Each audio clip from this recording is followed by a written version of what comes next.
everybody. We're back. We are here at Mulqueen Sewing Center in Mesa, Arizona. Thank you for joining us. I'm going to let some people join in. If you don't mind to comment where you're from. It seems to be the thing to do on live events. I have the wonderful Lindee Goodall here with me. Hi, Lindee. Good morning. Lindee's going to do our first segment coming up here in a few moments. So we have a lot in store for you today. We have our co-pilot, Jer.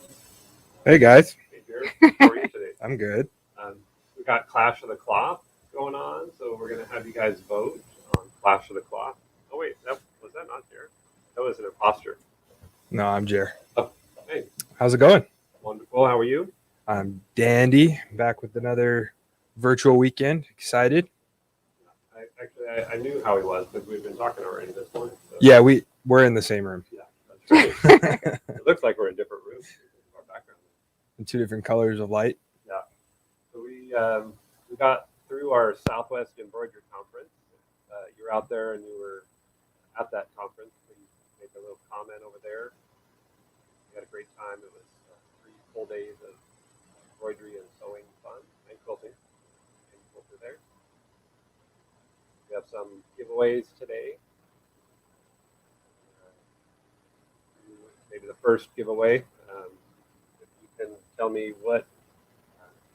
This is only for people really that get our emails, unfortunately. So if you don't get our emails, make sure you sign up for them. But if you can tell us what picture I made Jer Mulqueen last email. I always put a little funny picture of Jer. If you can name that, the first person to name that, and it could be anytime today.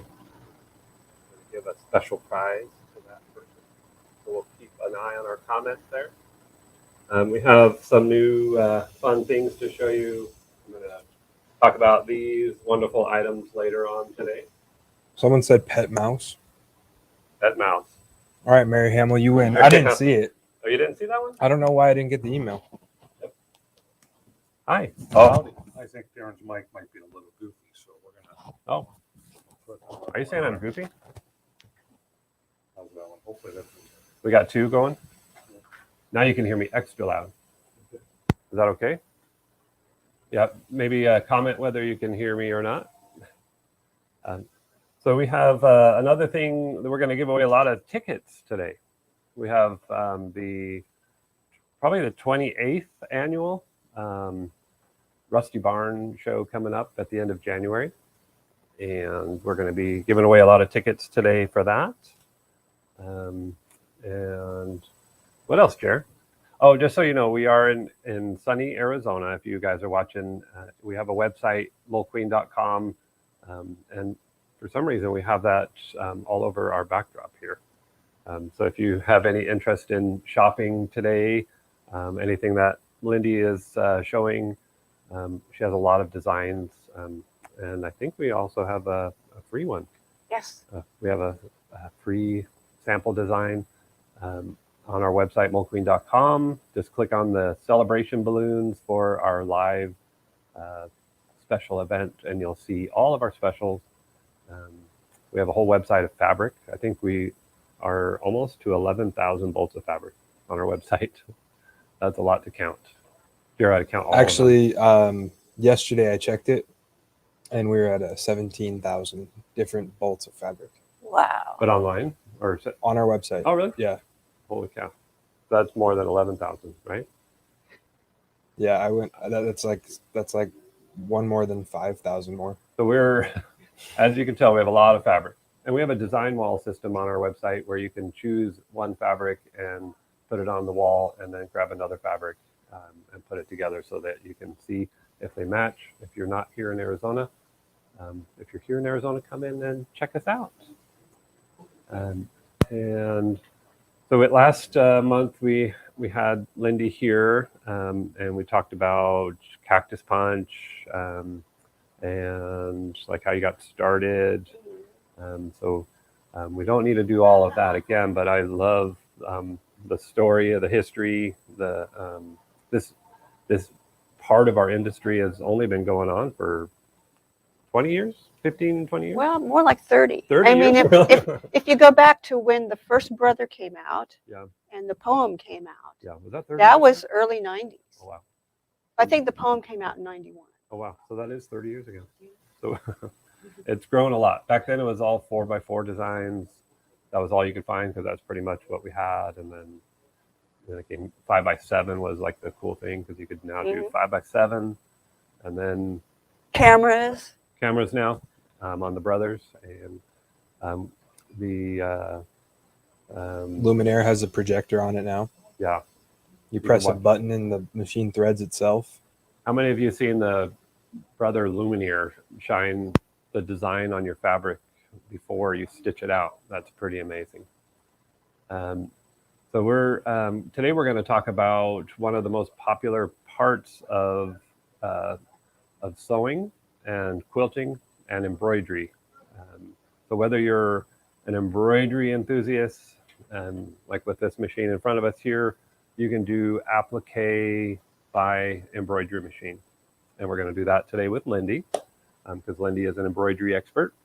And then Jer is pointing at the glorious quilt behind him. That's what we're going to be talking about today. Is that a horsey? Now those are Southwest. We are in the Southwest. It is a very popular design type here. We do sell a lot of it. That is applique.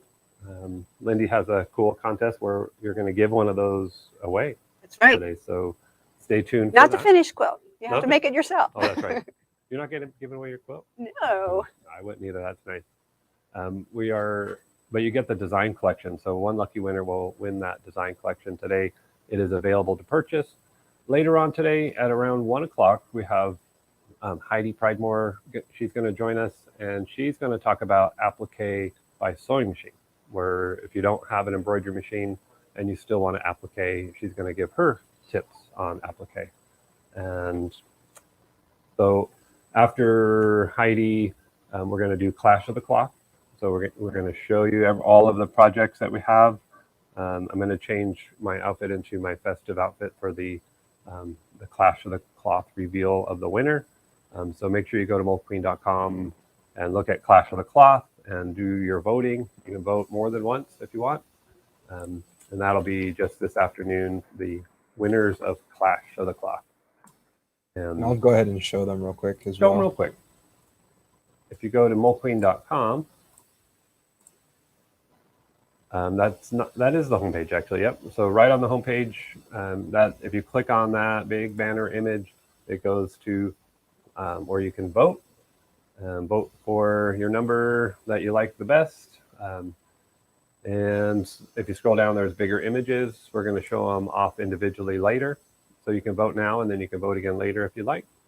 And the winner will get a $250 gift card. Everybody gets something. Second place, I believe, is $50, and third place is $40. So everybody gets a nice gift card.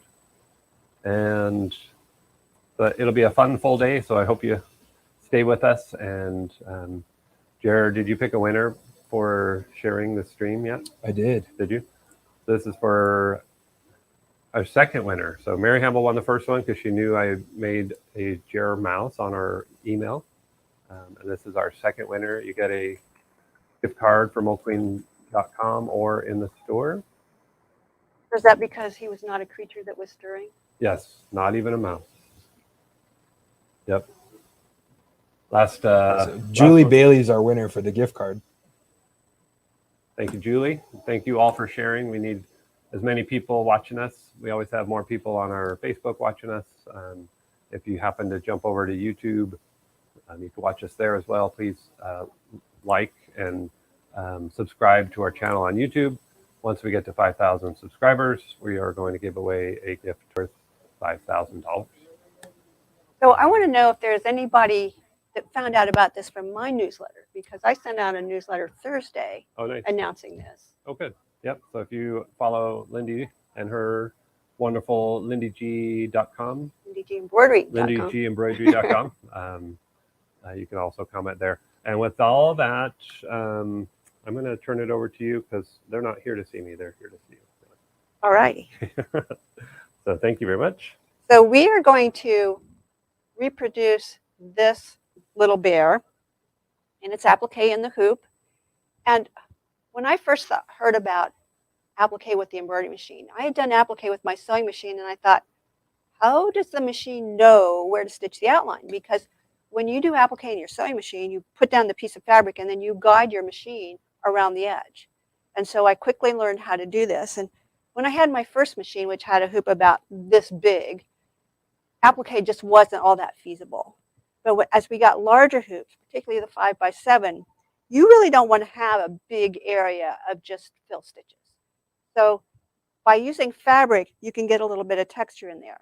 So I don't know if you can see this, but there's a little bit of subtle gray pattern on this design. And that keeps the stitch count much, much lower. Right, that's right. Crossing you. Oh, okay. Cutting my head in half, is that what you're saying?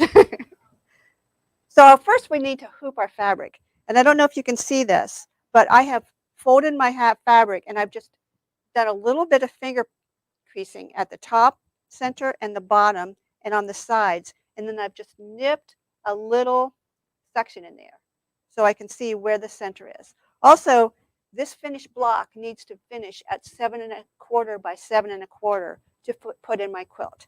However, if I cut this to 7¼ square, the fabric always shrinks as we stitch. It's because of the stitching pole. And also, it wouldn't be enough to fully hoop in my hoop. So I want to be able to fully hoop the block in my hoop. And if you don't have a hooping station, what I do is I take my outer hoop and I line it up on a cutting board. And this hoop has a mark here and 2 marks here, and I look for the boldest line on my cutting mat. And then I'll lay my stabilizer over that, and then I'll lay my fabric over that and get that lined up, and then I'm ready to press my hoop in.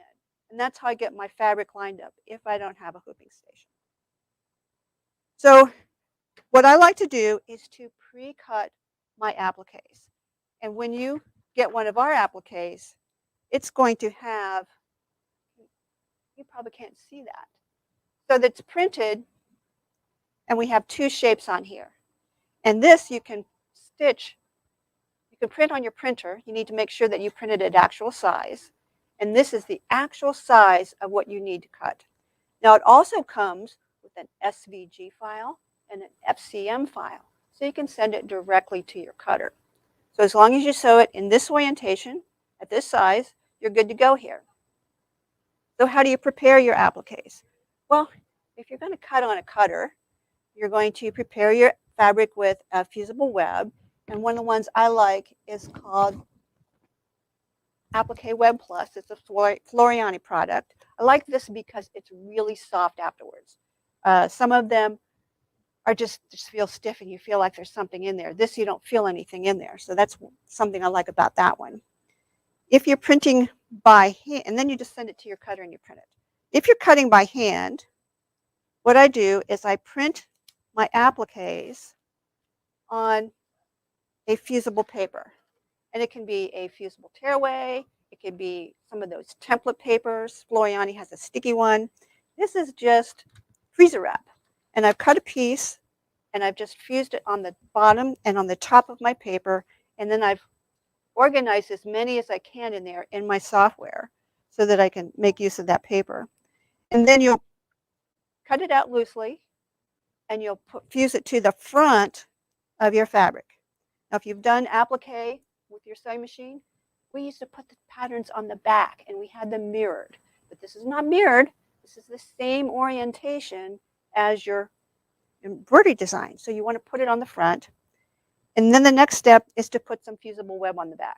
Now, I put the paper on the front first because this takes quite a lot of heat to stick down. So I want to get that good and fused before I put on the fusible web. Why am I using a fusible paper? If you use a spray to stick your paper down, it can shift.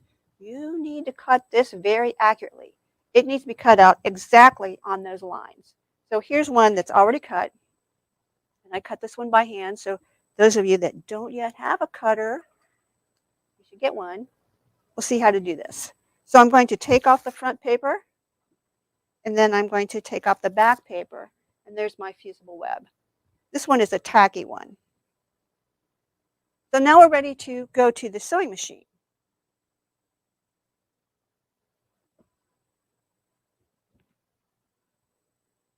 So I've got my design all loaded here, and the first thing I'm going to do is sew a placement line. I'll put the presser foot down, and we'll sew the placement line. The placement line is not necessarily the first stitch in every design. It often is, but it's not always. I'm sewing in black. My fabric is black, so it's going to match, and it makes it easier for you to see.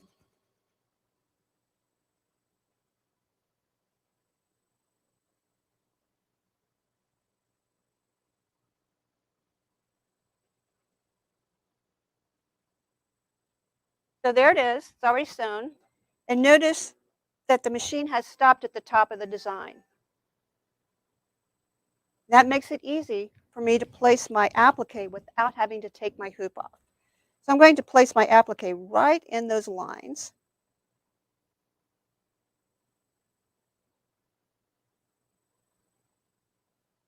Lindee, may I ask, is that something that you purposely digitize it that way? Yes.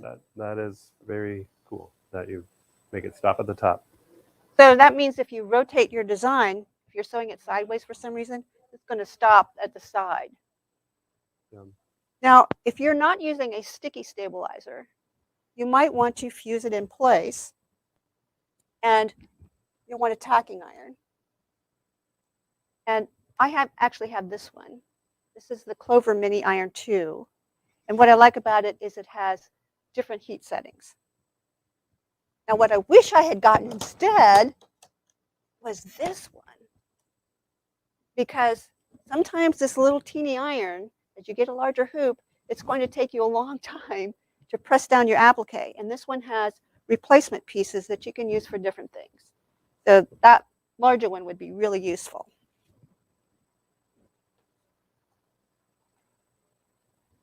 Now, what if you don't have an applique template? What a lot of people do is they will sew the placement line, then they'll put down a piece of fabric. This is called the trim in place method, but I call it the blob method, because what you're doing here is you're putting down a blob of fabric, and now you have to cut right up to that stitching line without cutting into the stitching line. And when you have little points like this, it's hard to get in there. So I'm not real fond of this method. That's why I like the templates. If you don't have a template with your design, or you resized your design, we'll cover that later because there's a workaround for that. So now that I have my fabric placed, put the presser foot down again, and I'm going to tack it into place.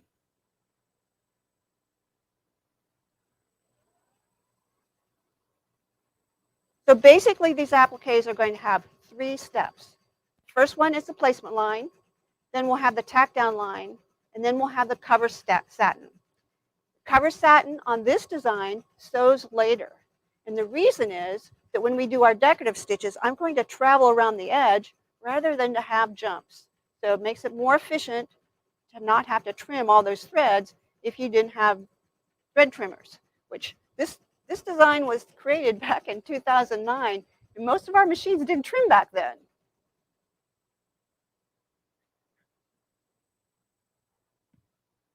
The machine that you're using there does have thread trimming, which is amazing. So now we're ready for the next color. And I don't have any little scissors, so I'm going to do a no-no, or what I consider to be a no-no. I saw you do this last month, so I'm going to do it too.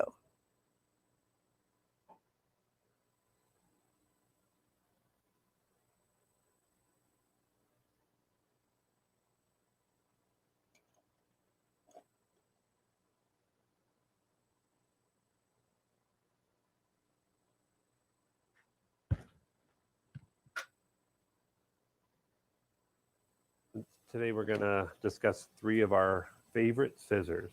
And so there is one of the three for you, Lindee. You got Great. So these are Kai scissors? Yes. These are Kai's. They're really sharp and they're nice and pointed. They would be good for hand cutting your appliques because you want really sharp scissors that can go around and get into in and out tiny spots.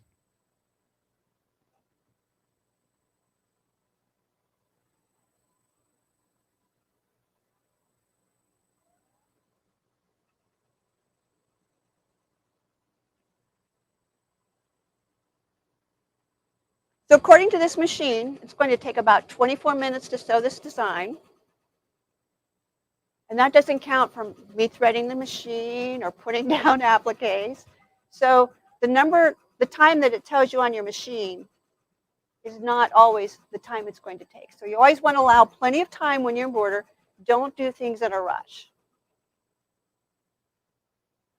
I'll tell you about a project I did in a rush one morning. Back when I still had a real job, we had a Christmas gift exchange where we had to bring in something and we would exchange it. It was a blind exchange. You put all the gifts on the table and then you drew numbers and whoever drew first got to pick. And then what happened was they could pick a package, unwrap it, and if somebody else down the line liked their package better than the one they picked, they could swap. So I decided I would embroider on a sweatshirt. And I had a hoop that was yay big, and I embroidered this little cat on there, and it said, Meowie Christmas.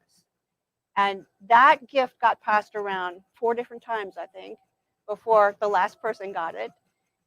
But the thing was, I embroidered it the morning of the gift exchange, and I put it in the machine. I started the thread. I jumped in the shower. I came out and I changed the thread, and I went back and forth like that. And when I got out of the shower and it was done, the Santa cap was floating just a little bit above the head. This was because we didn't know much about stabilizers and how to hoop properly. I didn't have the right stabilizer. I had a tearaway instead of a cutaway. So I got on my sewing machine and I filled it in with my sewing machine, and nobody knew the difference because I didn't tell them. And they probably forgot by now. They aren't watching, so they won't know. But you want to allow plenty of time.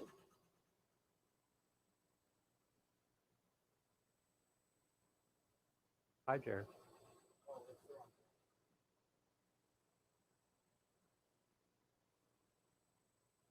You could show the quilt again. So this quilt has 5 applique blocks, and the center one is the tallest one. They all require a 5x7 hoop. But the corner blocks are all kind of squarish. And then we have a cocopelli in the middle. I pieced it with a regular sewing machine. The half square triangles, the tiny ones and the larger ones, were actually pieced on my embroidery machine. I'll show you that in a little bit. But I had it long arm quilted. I am not a quilter, and if I put all that work into it, I am not going to mess it up. So I quilt by check. And I really admire you people that are so good with quilting.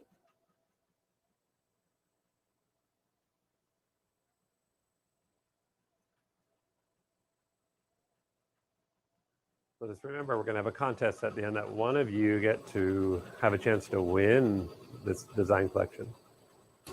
So the collection does come with all the applique templates, full instructions for making the quilt, plus a little extra booklet called Applique Basics. And it'll go through all the steps if you've never done applique with your embroidery machine before. Now, who has not ever done applique with your embroidery machine?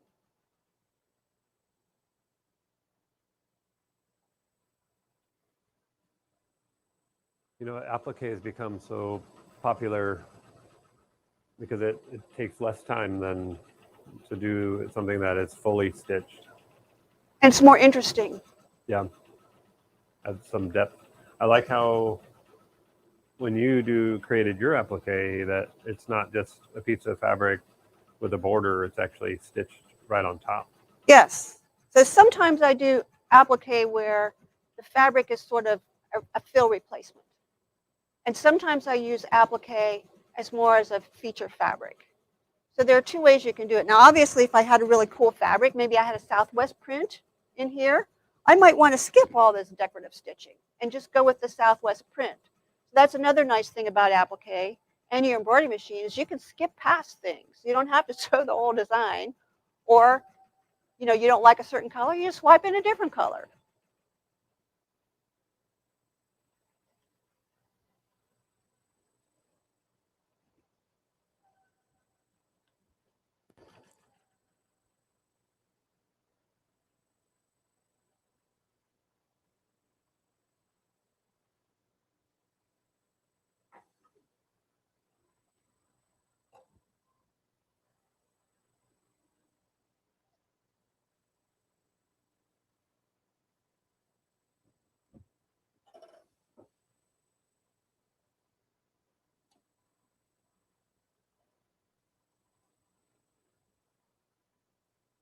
I found out the trick to threading this machine.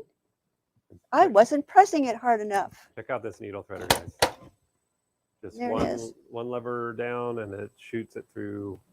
One thing about Brother, they do have the best needle threader when it comes to embroidery machines. Well, almost all machines. Needle threaders have sure come a long way. Oh, yeah. I wish my 15 needle had a needle threader. Yeah. Well, it does. It's my husband. Yeah, the Brother multi-needles, I think they're the only ones that have needle threaders. Normally, commercial machines like that, they don't come with a needle threader.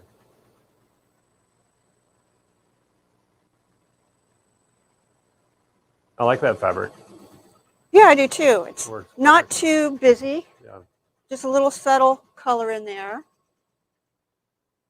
The fabrics that I used on the finished quilt were all sort of batik kind of fabrics. And then I have a little kind of mini Southwest cocopelli that goes around the border and on the back. There's Shirley Trott is saying that she has done applique, but Paula, Anita, and Bev, they haven't done applique. Sylvia has not done applique. If you haven't done applique by embroidery machine, have you done it just with a regular sewing machine? And Anita Green is asking, is that really that quiet? I think the machine is really that quiet. And one thing about this, like back when Lindee started the poem, the first embroidery machine, do you recall about how much you paid for that? I think it was like $1,800 with software. Yeah. It was a DOS-based software, Windows 95. It is right there. That's Singer. I think Poem was the first one, and then Huskygram, the Viking company, I think, owned it, and then Singer bought it from Viking way back when. So this is the hoop, and it attaches with a magnet. Oh, that's right. I remember the magnet. So, and you can see that back here, you didn't have a lot of space for anything. So you turn it this way. When the arm gets all the way back here, I mean, you could sew like 4-inch squares of fabric. It's pretty good at that. But if you tried to sew a sweatshirt, you had this thing inside your sweatshirt. Yeah. So just think that machine, when Lindee bought it, when she first started, was about the same price as the machine that we're using here. And it had to be connected to your computer. You couldn't sew without it connected to your computer. It didn't cut jump stitches. Oh no, it didn't cut jump stitches. They only sewed 300 stitches per minute. That's right. It had these wonky little cams. So can we do camera forward? There we go. So the thread had to go in there here, and they wanted you to use 60 weight. 60 weight thread. And we could only buy those bobbins pre-wound. And do you remember back then, Madeira had a Toledo line of thread that was 60 weight on a spool that we used to drill a hole in that bobbin, and so that we can wind our own bobbins. But it's not like today. And then we rigged up a little thread stand so that you could come through here and just thread up your machine that way. Right, to to bypass the little Yes. cartridge. The things we did. I saw beautiful things that were multi-hooped, like, a dozen times. It looked like they were sewn on a ginormous machine. So what you didn't see here was after it did this white zigzag at the top, it sneaks around the edge to come down here. So there are no jumps or trims in between these two white areas. You know, a good digitizer when they hide those jump stitches like that. And Lindee just happens to be one of those good digitizers. I didn't know anything about digitizing when I first started. I had taken classes in free motion embroidery. I knew how to applique with my sewing machine. I'd been sewing since I was about 4, but I was a computer programmer. So I just kind of took that logic of no go-tos that we have in programming and applied it to this. I just tried to make it one continuous thing. And it wasn't until a year later that I went to a class and I found out, gosh, I'm actually doing this right. Because in 1994, there just were classes for home embroiderers.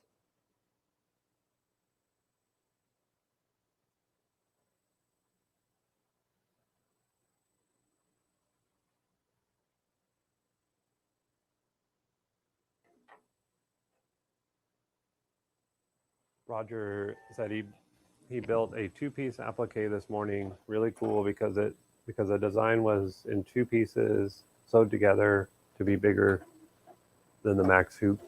Wow. And multi-hooping is way cool. I've never tried to multi-hoop an applique. That the applique had to cross between 2 hoops. Paula Davis says, you've come a long way, baby.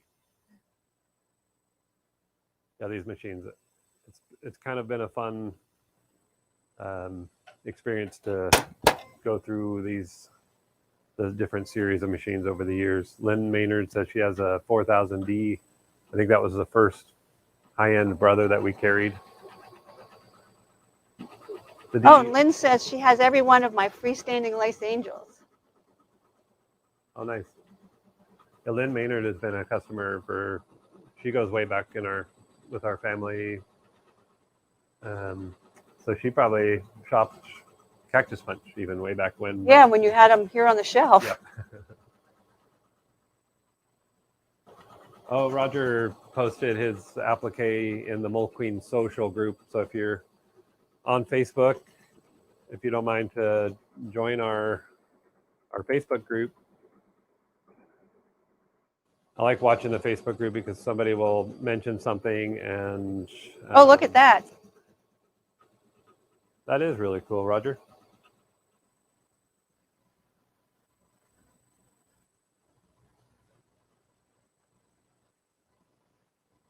Jared's going to share the image. So is the head a separate applique or is it part of the same piece of fabric?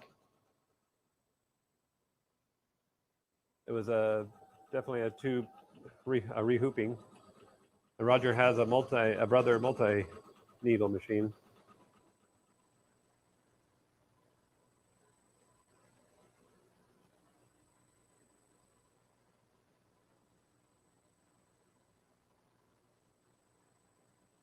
So again, everybody, thank you for joining us. We do appreciate you watching, and hopefully you pick up some tips. That's what it's all about. And please ask questions. We're here. We can see your questions. It'll tell us if you're asking on Facebook or on YouTube. So if you have any questions while Lindee's doing this, please ask away. She's quite the knowledgeable one on applique or just embroidery in general. And one of the things I like about applique is that you can really change the character of the design by the fabric you put in. And in fact, on this design, you could totally skip the fabric altogether and still have a nice design. Some designs, if this was all fill stitch, the black area was all fill stitch, you would not want to put this on a t-shirt. It would just be too much thread, too much density. Because you need to think about, when we embroider, we always talk, I'm going to embroider on this, I'm going to embroider on that. But we don't embroider just on the surface. It goes through. And for every needle penetration, except the first and the last, there's one thread going in and one thread going out. And you can see that because if you look on the back, you will see the needle thread on the back. And all that thread has to have some space to go. So on a really tightly woven fabric, say denim, I always think denim is the perfect fabric to sew on, but you're going to get more warping and cupping on denim because it's so tightly woven, there's just not enough space between those fibers to absorb the thread. So applique is really great as we get bigger and bigger machines. And as you saw on the design that Roger did, do you think that pig would be any cuter if he'd been solid pink stitching? I don't think so. So the fabric can really add character to your design. Yeah, that is interesting that what you just said about the sewing on denim, because it's like if you took a design and you shrunk it, but the stitch count didn't change. Yes. And you're trying to force too many threads in a smaller area. Mm-hmm. Like the density is just too much for it. So it's kind of like denim is so dense already in the weave of the cotton. Mm-hmm. So applique, I think that is probably why people are so successful when they're doing applique. I think that, and it's quicker. So I think applique is definitely taking over. You guys have a lot of applique kits. We do, yeah. My brother Ken does the towel kits, and his are more outlines. So they're The blanket stitch. The blanket stitch. So it is really fast. So I like that you're showing this because it's a totally different look at applique, where it is not just an outline around fabric pieces. Yeah, so the satin, the border around the applique can be pretty much any stitch. I tend to use a lot of just satin stitches because I want to focus on the other areas. But you see decorative stitches, you see motifs, you see blanket stitches. The trick with blanket stitches, you have to get your applique placed very, very accurately. Yeah. This has a little bit of more forgiveness to it.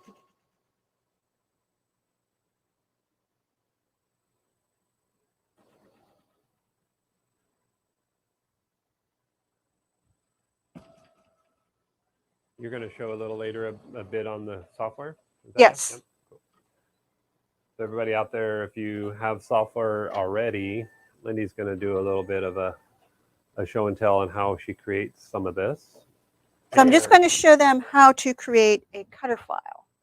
Oh, okay. So if you resize this applique, obviously the cutter file is not going to work. And if you got a design that doesn't have a cutter file, whether you're going to cut by hand or machine, then you probably want to cut one, because I just don't like trying to cut in the hoop. If you don't mind to comment whether you have a digital cutter yet.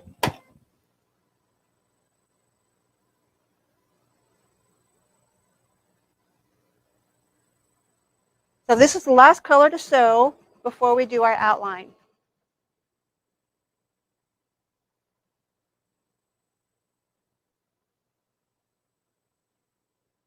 So that machine just trimmed that jump stitch. So anybody that knows about how much time it does take afterwards to trim everything, that's Brother has come a long way, and they now offer thread jump trimming on a price point.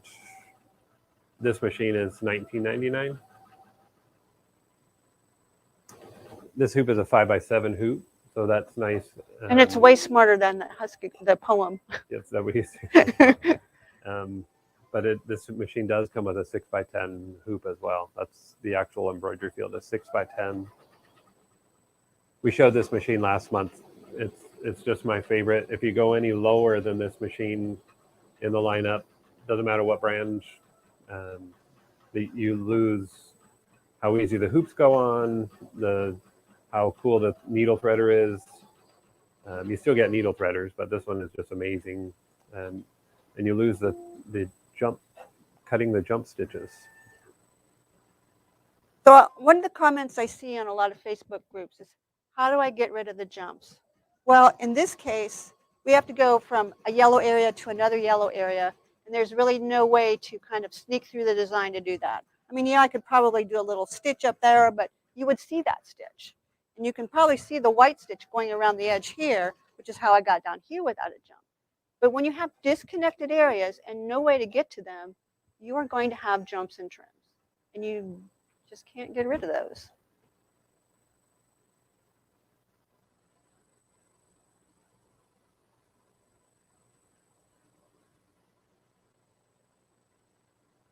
So if anybody is interested in a digital cutter, it looks like a lot of people have one or they don't, but they are thinking about getting one.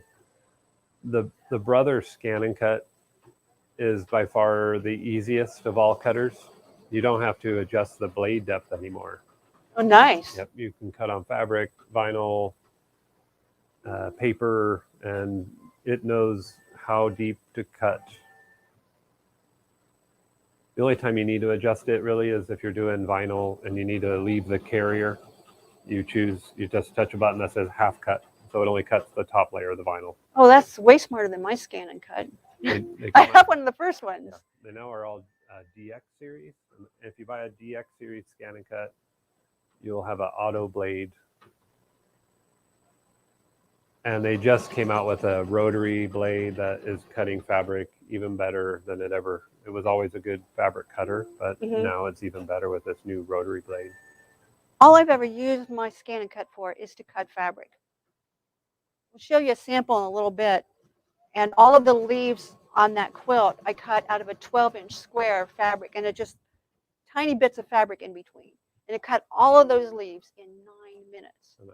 And it would have taken me all day to cut those by hand, and I would have had a blister. Was it a Baltimore quilt type? Yes. Yeah. That's funny because we had a retired employee that came in and she said, if that Scan and Cut will do what I heard it can do, I'll buy it. And so she had her Baltimore quilt pattern and we scanned it in and then we put the fabric on a sticky mat and cut out all the pieces. She said that would have taken me 2 weeks. Yep.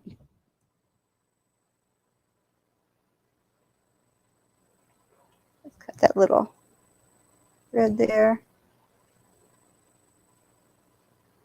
And it missed a little jump there. We can get that. Right now we have the brand new Scan and Cut, the SDX 325 in stock. We're out of the 330, which is the Disney version. Oh, this is your outline. This is my favorite part of any embroidery is when it seals off the outlines. I did some kind of little connector thing there. I'm not sure why. Could be because these are old files that were converted, back in 2009, and it doesn't know all the smart things to do.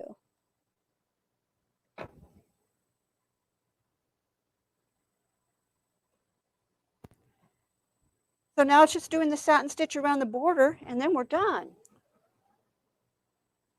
How many of you out there that have been embroidering for a long time still watch? I'm still amazed at what it can do.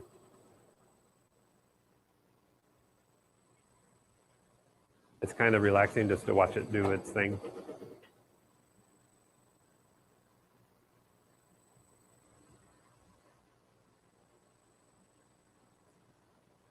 So if you do digitize, you need to watch your designs so that they don't do anything funky that you didn't notice when you were creating it in your software. So I watch a lot of designs, so.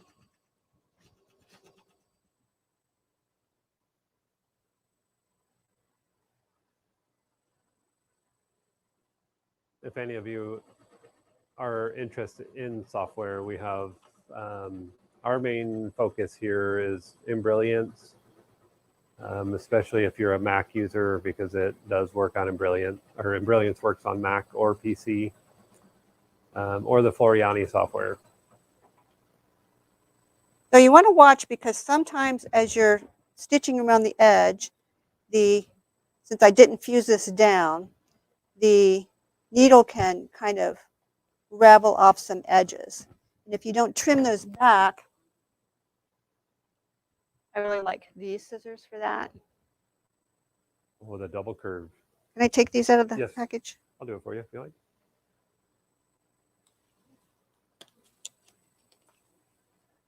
So this is the second in the series of Mold Queen favorite scissors. So you can see that these get right in there and get really close. I think we got it.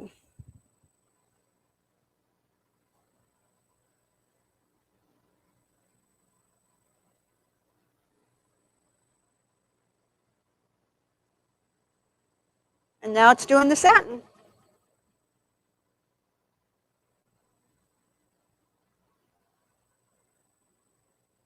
Rainy Brown turned her head on the scissors, if you don't mind to show the scissors.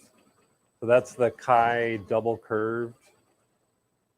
And I'm not sure if Ken put those in the Lindee area of our website yet. I'll You make can sure see that how he they're- does.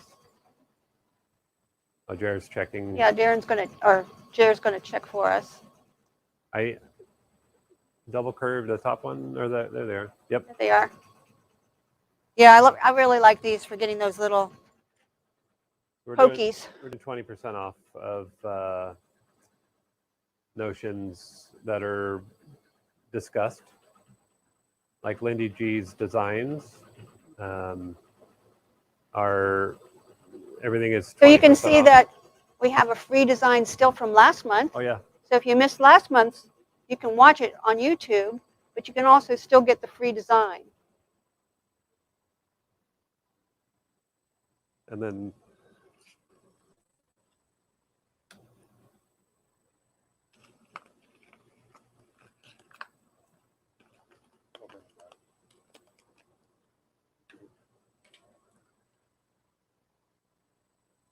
this is my other favorite scissor.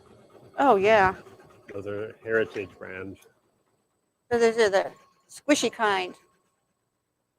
And the Heritage brand, that one there,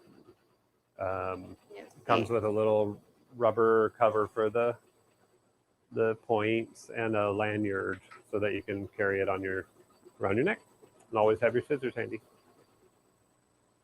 Does it lock closed? Yes, it does. Actually, if you open it up and you can swing that spring forward or down toward the bottom, and then that's how you would close it up when you're done.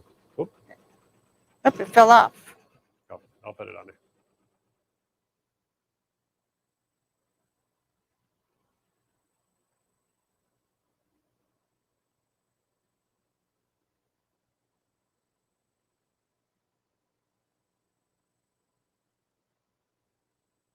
So if we had done a fill stitch on that bear, we'd still be stitching for probably another 20 minutes. So the larger your appliques and the larger your hoop, the more time you're going to save when you're stitching.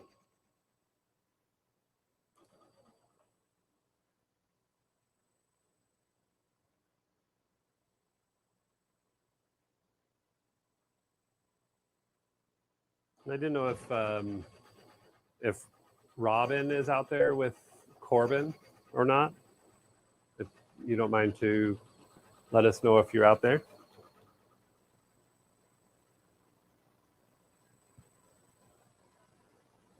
Down. Good, down here. So those are just, they spring back and allow you not to have to bring your fingers both directions. Just Yeah. squeeze them. So those are just our three favorite scissor types. I have several pairs, larger pairs that are squishy like this that I use for cutting all the time. Because otherwise, I get a blister on my thumb. Almost done.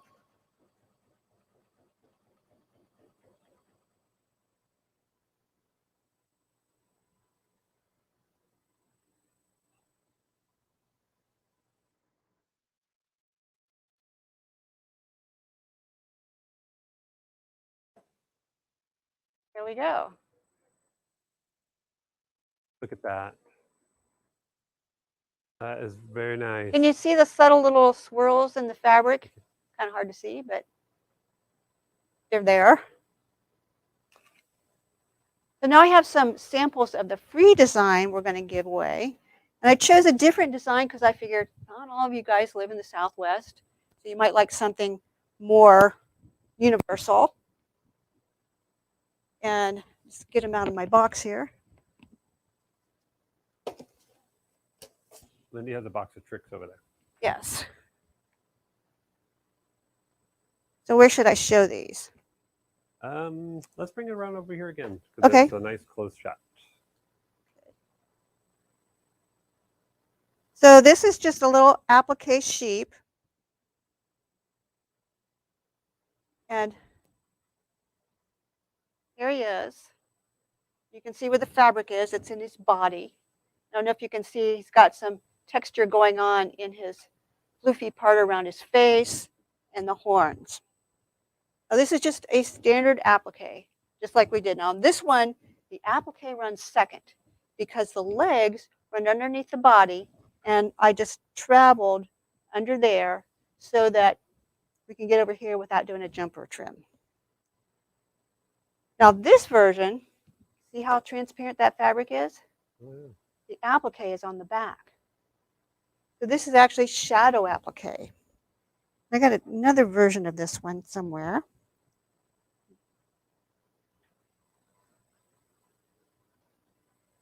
And see if we can get them both in there together. Look how different he looks in different colors of thread.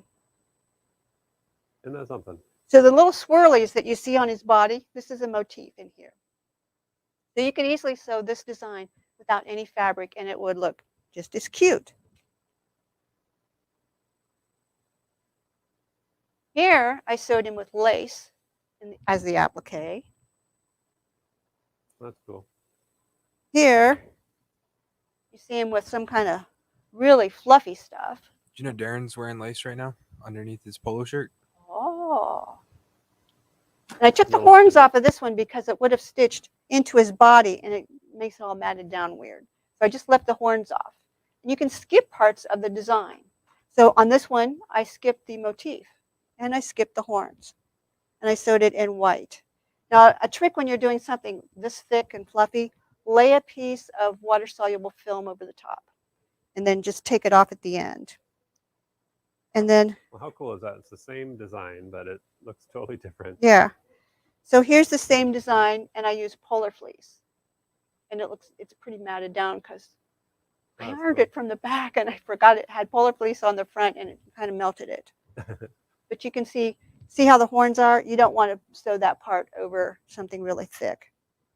And then if I compare these two, where's our first one? Maybe I can kind of fold them together.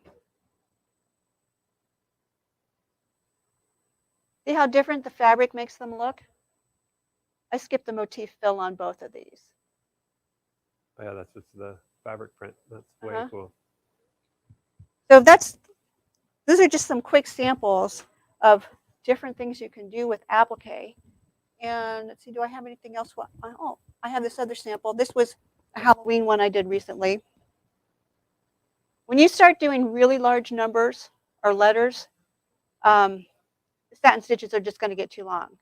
So an applique is a good workaround. You just change it to an applique. And some of today's software makes it really easy to just turn an outline into an applique. I know that with Embrilliance, I think just Stitch Artist Level 1 will let you make appliques. Don't quote me on that. I think that's right. So do we want to show software next, or do we want to show samples? What would you guys like, samples or software?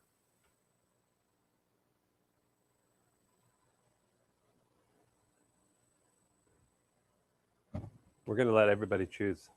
I bet they're Okay. going to want samples.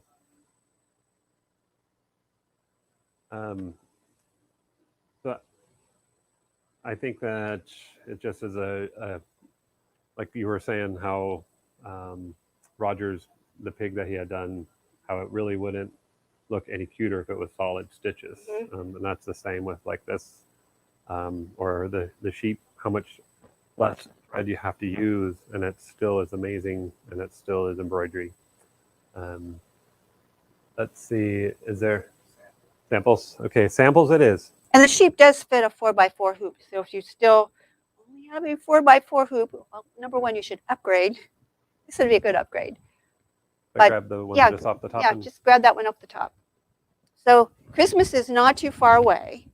And here is a little Christmas quilt. gingerbread man.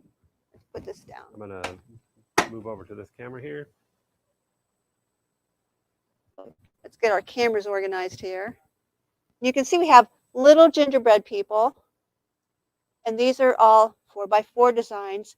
And notice that some of the gingerbread men and women have a bite taken out of them. The little story behind this quilt was that I had a friend who was teaching this quilt, and she was showing how to machine embroider these with her sewing machine. And I said, oh, can I use that? And just, I have these cute little gingerbread designs, and can I make a sample that looks like yours, but with mine? She said, sure. And can you hang it in my classroom? And I said, sure. So I took it and I hung it in a classroom. Everyone wanted to do this one instead of the sewing machine one.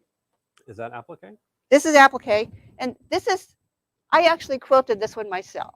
And it's just Yay. stitch in the ditch. And this is the only one you're going to see that I quilted with a sewing machine. Now this one, My brother's working on getting all these on our site, and they're on special.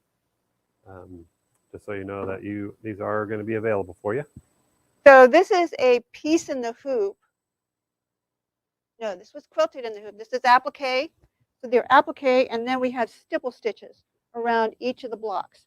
And now that we have a larger sewing field, and we have software that can do instant stipple stitching, I let the embroidery machine do the stippling, and then I did a piece as you go to put it together. So if you look at the back, you can see how I've done that. And this is just flannel on the back, and there's a smaller version of this. So if you have a smaller machine, the next quilt over there is the smaller version. And some of these have two-piece appliques, but a lot of them are just one. And look, here's my pig. He's polka dotted.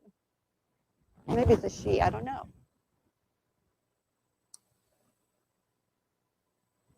And here's the same quilt, not the same quilt, the same designs in a smaller version. But the offsetting blocks are quilted in the machine. They're just an embroidery design. These are stippled around the edge. These are an embroidery design that I've just used as the quilting. And once again, I've used piece in the hoop, not piece in the hoop, piece as you go to finish it. So nice thing about piece as you go is that the quilting's already done as you stitch it together. So that was another one of my quilts. There's another baby quilt over here. I can grab it so you don't have to walk across. Hold on.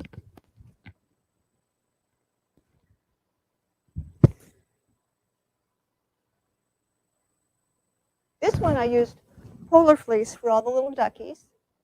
And I'd probably not give this to a real baby because I replaced the centers of the wheels with buttons. They have buttons on the wheels. And then I integrated this ribbon. The ribbon is not part of the embroidery design, but I added it on. And this is also echo quilted in the sewing machine, another piece as you go quilt. That would be a good one for Jared because he is kind of a baby, but he's a bigger baby. Now the next two quilts will really show you how different fabrics can make a quilt look totally different. So this one is birth month flowers of the year. We have 12 blocks on here. I think.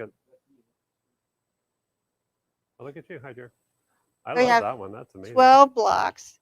I like And that. this is the one where I did all of the leaves, almost all the leaves. I think there were a couple I couldn't fit in that 12-inch square. And cut them on my scan and cut in 9 minutes. Are those frames like the little flower in those are applique too? These are all appliques. And then somebody else quilted the border. Yes, somebody else did all the quilting on that one. I like those flower, like the intersection. The little cornerstones. The whole thing is amazing. And then the next quilt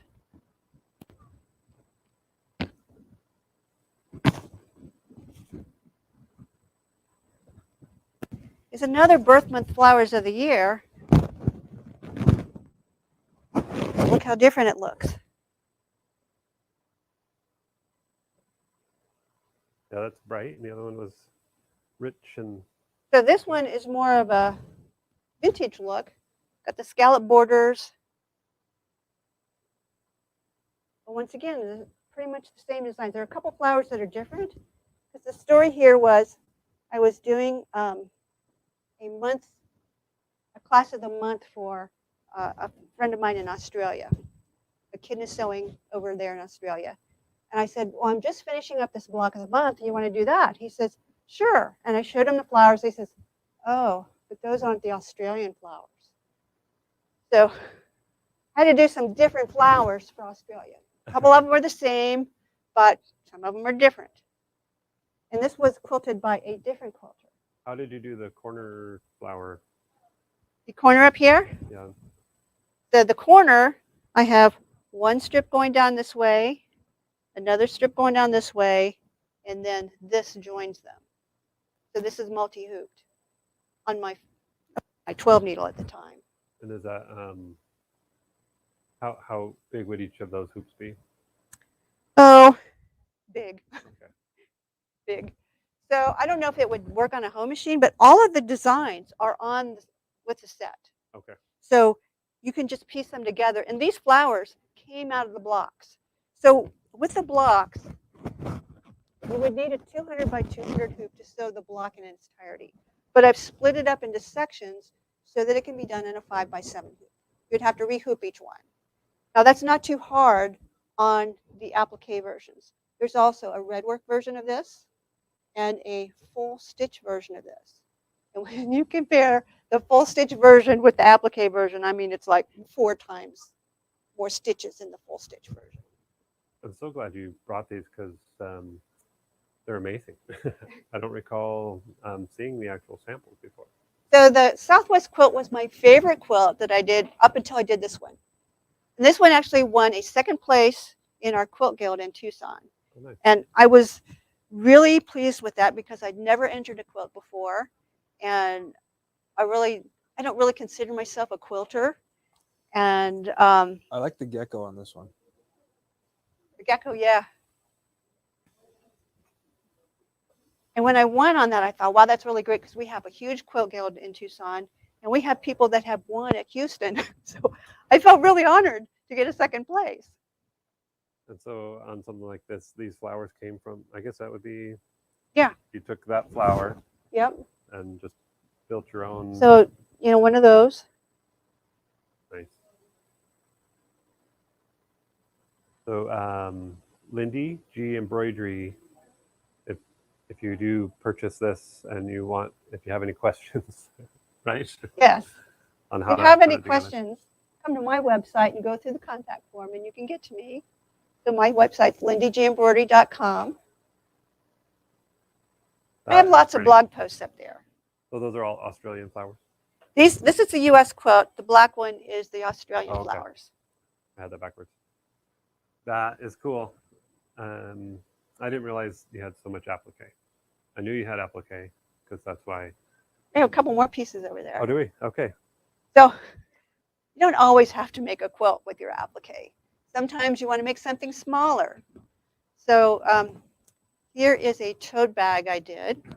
And I took this from one collection, and these are from another collection. And then this is just, I fused down a piece of bias to make them all connected. And, that wasn't hard to do at all. And then probably my most recent one was this Halloween quilt, not pillow. And we have some polka dotted stockings here with stripes, and then all this pattern going on. This is just a solid color down here, and these are motifs going on in here. We have spider web on the back. But if you want to have polka dots with embroidery, you are going to have a jump and a trim on every one of those little things, and they're just going to be little tiny knots. So fabric makes a great substitution when you want pattern.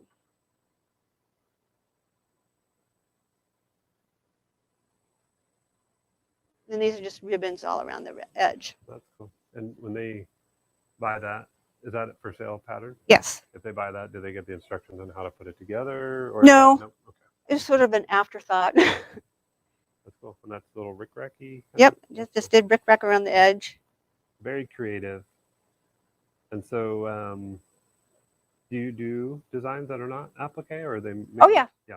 I do lots of designs that are applique. If you have Embrilliance, I have tons of fonts, and we Oh, have that's right. fonts on special on our website. So go there. What do you call them again? BX fonts. BX fonts. And the value of a BX font versus, say, a PES is that you can download their free software, load in this alphabet, and then you just type. And you just type in, and it makes your lettering. Otherwise, if you get PES or I don't know what other format, If you download you have to bring them in one at a time, and you have to line them up. And lining up letters is not easy. Yeah. It's not like type. That's right. That's great. Do we want to do the giveaway now? Yeah, let's do that. Okay. So, Jer, show your quilt. This is the moment we've been waiting for to give away the Southwest design. And the name of this pattern is Southwest Savvy. Southwest Savvy. And, oh, you know what? I didn't show one of the designs. So you don't get Jer in this prize package, and you don't get the quilt, but you get the entire collection of designs. And Jer's going to show it on that camera. I'll zoom it in. Okay. So this might look kind of peculiar. But what I've done here is, can you see this other fabric down here? This is another form of applique. It's freestanding applique, so this is just stabilizer. These pins in here are to keep it from slipping in the hoop because this is thin. I've layered 2 pieces of fabric on here. And this one is right side up. The bottom one's right side up. The top one is right side down, although it doesn't really have a right or wrong side. And then I've stitched this pattern on here, which you probably can't see. And this gives me all the small half square triangles. Well, you're going to have to do a couple hoopings. But this gives me a bunch of half square triangles. And now all I have to do is cut on the white stitching lines and open them up. And I have my half square triangles. So there's 2 designs beyond the 5 that you see there. One is this one for the small half square triangles. And the other one requires a 150 by 150 hoop for the larger half square triangles. So I just want to let you know what designs are on there so it will help you guess. Because what we want you to guess is how many stitches total are on one of these design sets. And the person who is closest without going over gets a free downloadable version, right? Yes. Yeah, start counting. If I count them all, then we know the answer. Yes. So I'll just count each one. Okay, Yes. so Okay. this, you have to take the gecko and the cocopelli, And the I already antelope, lost count. antelope. You got the little bear. Is that a Bear. bear or javelina?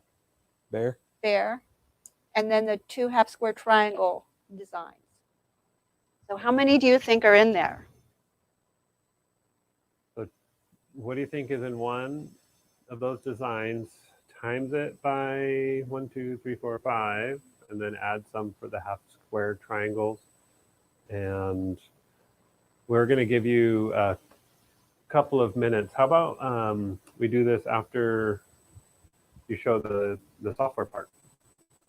And the only reason why I say that is some people started watching 10 minutes later. Okay, So so they're 10 minutes behind. yeah, Stitches total. Yep. How many stitches total in those 5 designs and the quilting part of it? And I can get set up over there? Closest without going over. Yes. Yeah. It's kind of like Price is Right. Yeah. Um, The stitch is right. the stitch is right. We're gonna let everybody. We've done these games during our deal, like kind of like Price is Right games, and we were finding out that people that are watching, they would answer the question like 10, 20 minutes later. And so let's give everybody a chance. So we're going to draw, or actually not draw, but we're going to keep watching the comments. We'll give Jer the secret paper so he knows, and he'll be the watcher to see who is closest without going over. And if you zoom in on that paper that Lindee has, you could find the answer. So do you want to do the software portion? Sure. We can do the software. So we're gonna connect Lindee's computer. Are you using Embroidery? I'm using Embrilliance. So it doesn't matter. Like she uses Hatch software. Embrilliant software. I think most of her classes are on Hatch, but we also carry Floriani. So our main focus on software is Floriani and Uh-oh, I think I need power. Embrilliant. I have a black screen. But we, in general, it doesn't matter what software you have, you can pretty much do some of this stuff. Maybe not everything, but in general, you can create appliques and software. And Brilliance has 3 levels of software. They have Stitch Artist level 1, 2, and 3. And they are the most affordable price point for software. Stitch Artist level 1 is $179. Stitch Artist level 3, which is where they max out, is $699. And we have that to offer you. The Floriani software, we're still working on this crazy bundle that you'd have to email Jer at Molqueen to get the price. But it's about a $6,000 software value that you get with this Floriani bundle. And the price that we are allowed to sell it for is lower than what we can advertise. So you do have to email Jer at molqueen.com or come into any of our locations. And we do have a Floriani event in January. Right now it is sold out. So if you're interested in something like that, make sure you get on the waiting list. Lindee, you'll have to join back on that link. And we're going to give away, let's give away. You know, Darren, we have a couple people who are close. There's one person that's like almost exactly 900 over. Oh, One person that's like 2,000 under or 3,000 under. how about whoever is closest without going over, they win the design collection. And whoever is closest Regardless. that has gone over, we're going to give you 2 tickets to the Southwest Sewing and Craft Show that's at the end of January at the Arizona State Fairgrounds this time. So the one in September was at Westworld, and it will always be at Westworld in September. But the show in January will always be at the Arizona State Fairgrounds. We will do our Handy Quilter segment at our booth at the Rusty Barn Show.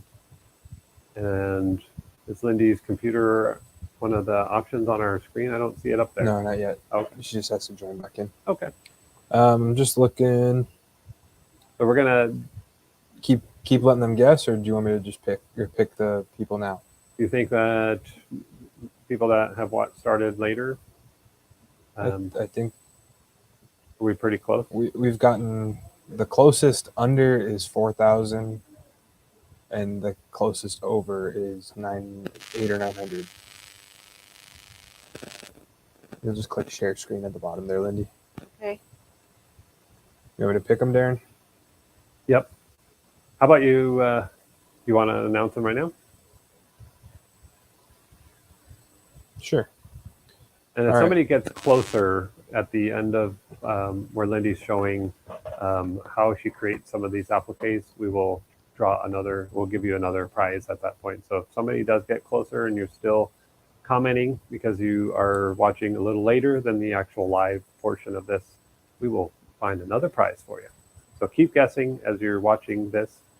And Lindee is going to show how the cut files. You're going to show Yes. how to resize, because that is something that normally when you're doing applique and you buy a pattern, you do not want to ever resize it. That's what Let's I talk thought. about resizing it, Yeah. if you should or shouldn't. Okay, yeah, because this will be I did that. exciting because I thought that you would never want to resize Oh, your she's what- applique because of the restrictions. So Lindee Goodall, LindeeGEmbroidery.com, she's going to show us now some cool applique or cut file sizing. Take it away. All right. So I'm in Embrilliance, and what I'm going to show you is how to make a cut file if you resize a design or you didn't have a cut file. And I think you can do this in Embroidery Essentials, but I'm really not sure. I have all the levels here and they're all activated. And here's the bear design that we just saw. And if we make him, well, first let's zoom in. I'm going to turn off 3D and I'm going to zoom in. Here is our satin stitch border. And if I turn on all the stitches, if I click this first one, this is the placement line. Then we have our tack down line, and then at the end we have our satin stitch cover. So this line out here is the line that exactly matches our fabric placement. That's that one that sews first. You can see that on mine, I have it about 1/3 of the distance in from the outer edge. I like mine placed like this, 2/3 on the fabric, 1/3 off the fabric, because the more the stitches are on the fabric, the less chance you're going to have to ravel off the edge of your fabric. That means that if you do that trim in place, like I showed you with the blob method, you have to trim really, really close, or you're going to have exposed fabric out here. Now, if we resize this, if we shrink this smaller, all of this gets smaller. And the smaller the satin border is, the harder it is to place your fabric accurately, cut your fabric accurately, and get enough coverage so it doesn't damage the edge of your fabric. Now, one way to prevent damage is to use a good fusible web. If I enlarge this, then the risk is that these satin stitches become so long and they loop, or they might not even sew. Once the satin stitches get beyond a certain length, unless your software can determine that and put in a needle penetration, and I think the software does, then those satin stitches can get too long. But whether you size it up or down, creating the template is the same way. So you need to find where the placement line is. And in this case, it's there. I'm going to zoom out so we can see the whole bear. You can see there's a placement line. And as I said earlier, it's not always the first color like it is in this design. In that sheep, it's going to be the second color. So once you know that, my screen just went black. Why did that happen? My computer is restarting. And that means I'm going to have to reconnect again. Okay. And Joe just stepped out. He'll be right back in case we need him. Otherwise, Yeah, I think he has to switch me back on after I connect. But if you resize your design, then stitches can become too long or stitches can become too short. And another design not to resize is lace. Lace already has really short stitches in it anyway. And Lindee's went back. okay, so we need to, waiting for it to connect to my phone. The one thing, like, I know that not everybody has software, not everybody digitizes, but the cool thing about this, even if you don't, it's neat to see how the process was done and kind of understand a little more about where the cut line is in an applique. Today is all about applique. So I think it's really cool, even if you don't digitize. Because I don't do a lot of digitizing myself, but I'm always intrigued at people that can do this as well as Lindee.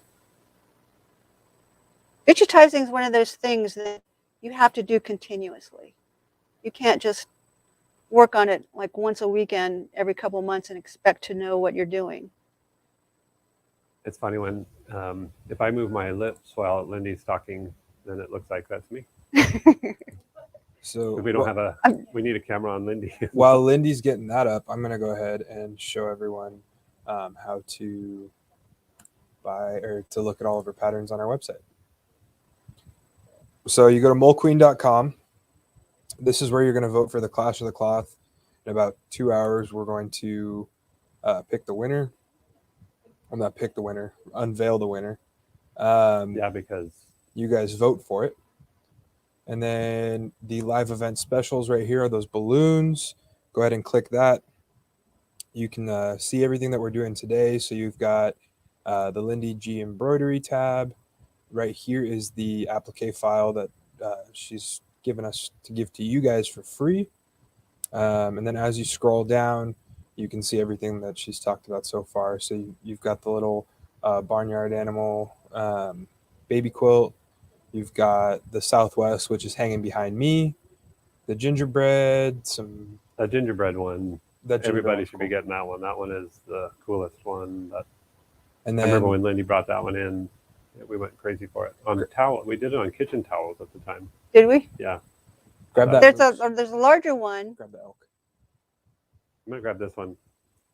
The one that and this the thing that goes with it. Oh, no, on that one, yeah, that one's cute. so This is what I got for Jared for Christmas. and see then it yet. last time Lindee was on, she actually talked about the hooping station. We only have, I think, one of the small size left, but the other ones have sold. But then the other things that are going on today. Wait. Before you go off that screen, we still have Lindee G's her books. She has written 2 books. They're The Anatomy of a Design.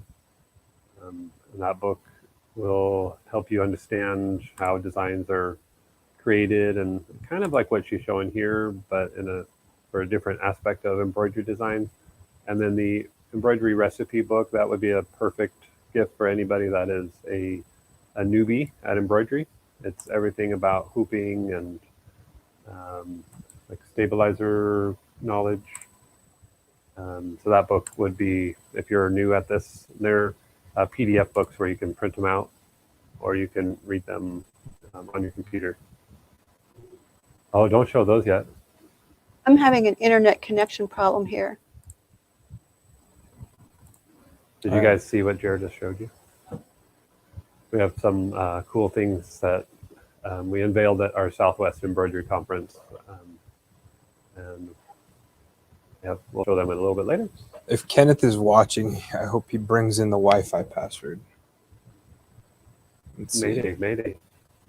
So we have, what else do we have, Jared? Do you think I should show off? Oh, you know what? I should probably have Ken put these in the stabilizer that Lindee recommends for her applique, the Applique Web Plus and the Stitch and Wash. I know it's on our website already, but we'll try to make it easy for anybody that is interested, that's following along with the idea of applique in the embroidery machine. So it's not connecting yet? No, it's not connecting to my hotspot, and I can't connect to your guest. And Jer probably texted Ken. I did. Yep. And so we will, there's stuff I want to show you, but I just kind of want to wait. So I don't want to take the time out of this right now to show later.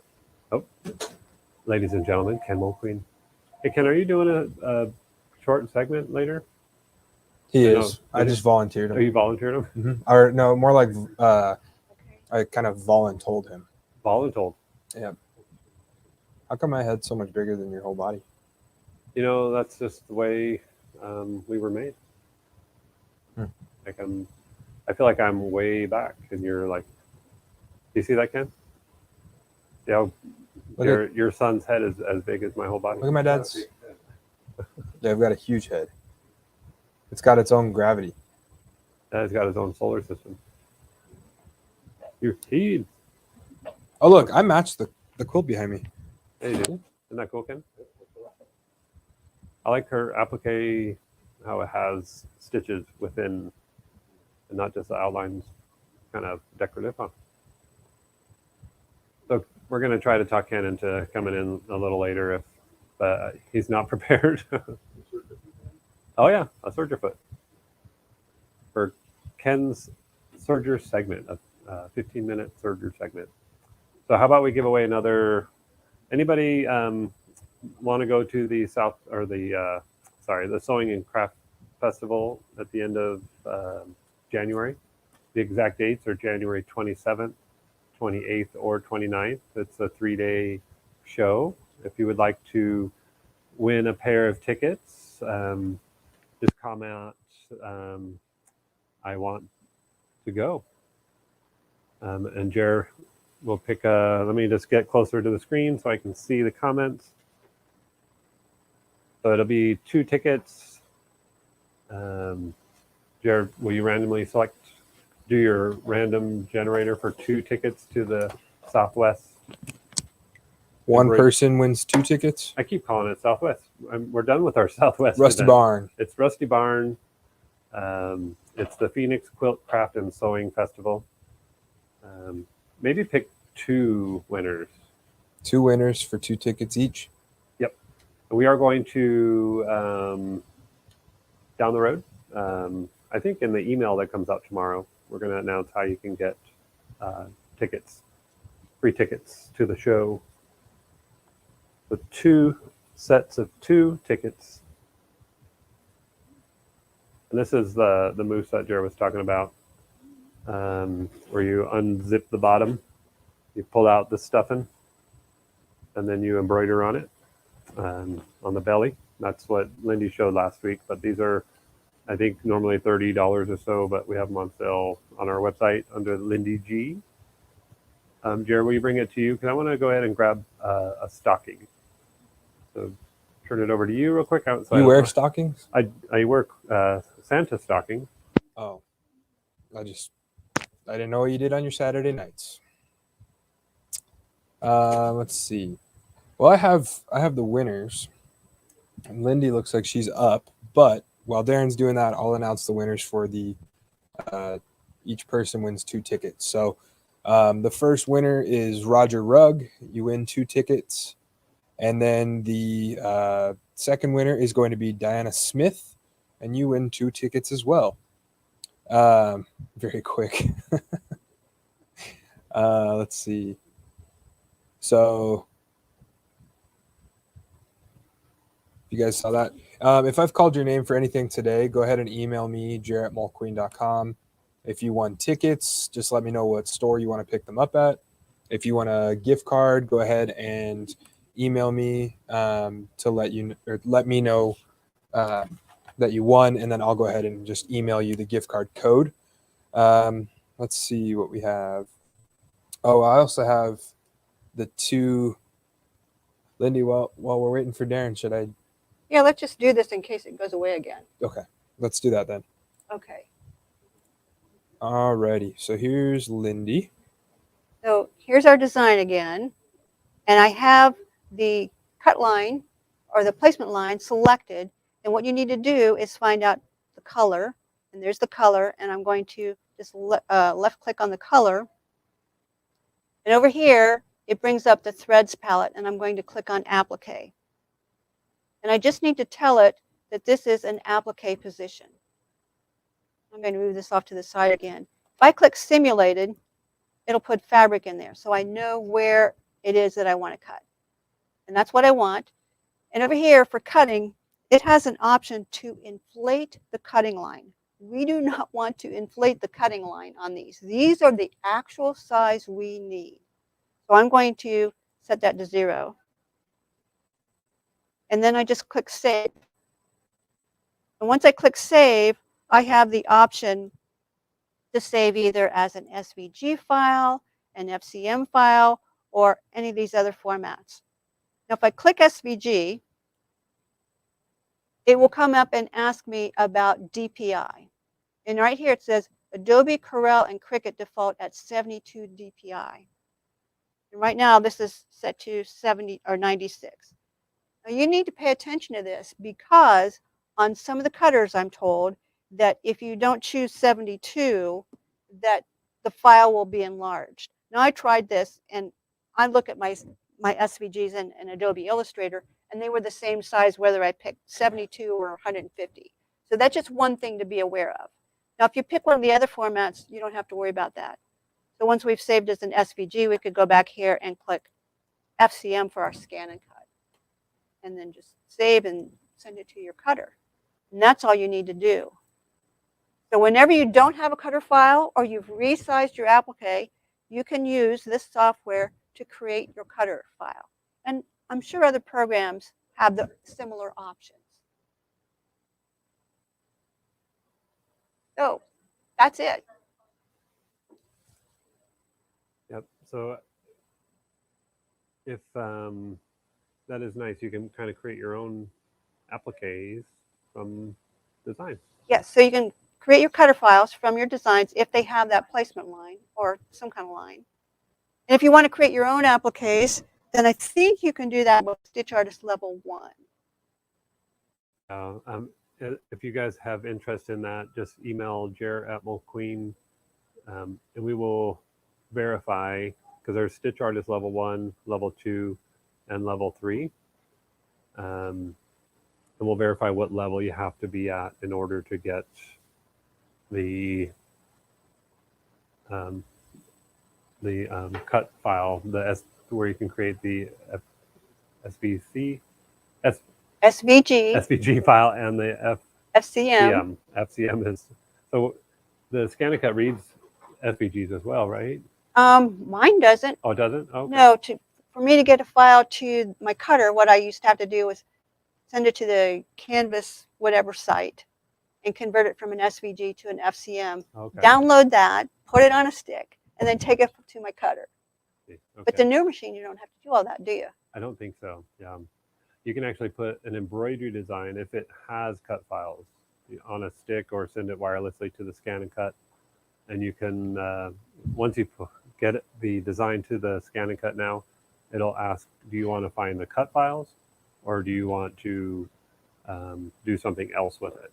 Doesn't the Lumineer have some kind of magic connection with the ScanNCut? Yeah, so it's only the new SDX 330 ScanNCut and SDX 325 that you can send designs now from your Lumineer to the ScanNCut, and then from the ScanNCut to the Lumineer and bypass the computer altogether. But even if you buy the SDX 325 or the 330, you don't have to have a Lumineer. We had Angela Wolf come into our Southwest Embroidery Conference, and like we did a live kind of Zoom thing with her in front of the group, and she was showing how cool the functionality is. So a lot of people thought you have to have a Lumineer for that model, but you don't. You can have any embroidery machine. It's just that the Lumineer and that ScanNCut talk directly to one another. But if you don't have one, you just do it the old-fashioned way and do it on a stick into the machine or wirelessly from your computer to the ScanNCut. Yeah, mine's too old for that. Yeah, so we need to Stick. work on that. You know, Yes. Bill is out there. I need to talk Yes. to him. I'm sure you can get me a good deal on one of those. Yep. The ScanNCut has come a long way. Just like machines, digital cutters in general have sure made things a lot easier. And Jara's jumping all over on our screen. That's okay. For the ScanNCut, if anybody's interested in that, unfortunately, I don't think that we're allowed to just advertise and sell them online. Mm. A lot of manufacturers have restrictions against us selling the product out of our area.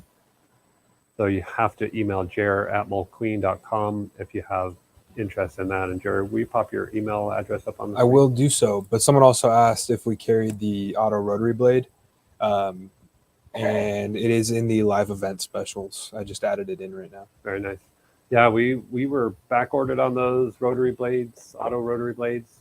You have to buy the kit for the first time in order to get your ScanNCut. It works with any ScanNCut that is a DX model. So the rotary blade kit, the auto vinyl blade, if you do a lot of vinyl cutting, you have to buy the kit. And then after the kit is purchased, you can buy just replacement blades. So we have it on sale. The kit is on our site. If you have interest in a ScanNCut, let us know. And you should email us if you are interested in us twisting Lindee's arm to do a little more in-depth, maybe training on that SVG FCM file creation. I think that would be cool. I'm sure a lot of people out there, it's not for everybody, because everybody doesn't want to do that. But I know that we have a huge scan and cut following out there that I know that people would probably be interested in doing that. If you do much applique, your scan and cut will get a good workout. It's really worth it. But I wish I'd brought that sample, because I kept the sample block that shows all the cutouts of the leaves. So you just have this, it's almost like lace when I hold it up. But it's just amazing. It is very accurate. It's accurate, and you want accuracy. For professional looking applique, you need to cut those things accurately. And yeah, for a single bear like this, it doesn't take that long. But when you're doing one of these big quilts or a big project, it is so nice. The scan and cut, you can actually direct cut. So we put fabric with Olaf. Jared's favorite movie is Frozen. He does sing the song. Darren's favorite movie is Cinderella. But there's a snowman from the Frozen movie called Olaf. How do you know that? I have kids.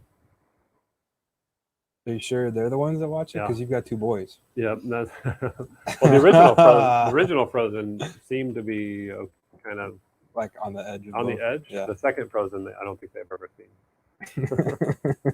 But we had fabric with the Olaf snowman. We put it on the cutting mat that comes with the scan and cut. We scanned it in. We identified the snowman and told it to directly cut it out. And it cut the fingers of Wow. the stick fingers on them, like right to the edge of it, where there was no white around it. I mean, it is so accurate. So you can direct cut out of something, or you can scan you can scan in a pattern, like a Baltimore quilt pattern, and then bring that up and recut what you just scanned. It's kind of the idea of a Cricut or a silhouette cameo, but it's much easier. It's got a brother. They have the printers and scanners, and their technology in that world goes into their cutter, which nobody else has. And one thing that on Brother embroidery machines, their spooling technology has kind of helped create faster embroideries, even though some machines can maybe sew more stitches per minute than a Brother. Brother will get done with a design faster. Really? Because of how the spooling technology from printers gets put into their machines. I have a 15 needle machine, and then I have the Dream machine that I got from you guys. Yeah. But when I do in the hoop stuff or intricate stuff that I have to get in and do things with the machine, I always do it on my Brother than the 15 needle machine.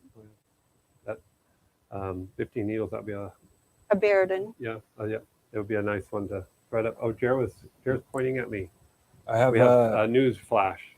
so I have the winners of the closest over and closest under. So Okay. the closest over guess was Kara Stevens with 63,443 stitches, which was closer than the under, which was 58,975 by Sheila Arnold. So Kara Stevens, you win 2 tickets to the Rusty Barn, and Sheila Arnold, you win the quilt pattern from this quilt behind me, right? Right. You get all the Perfect. stitch files. All and the everything. designs and all the formats and everything. But in order to get that, you have to email Jer at moldqueen.com. Jer will make sure that you get your prizes.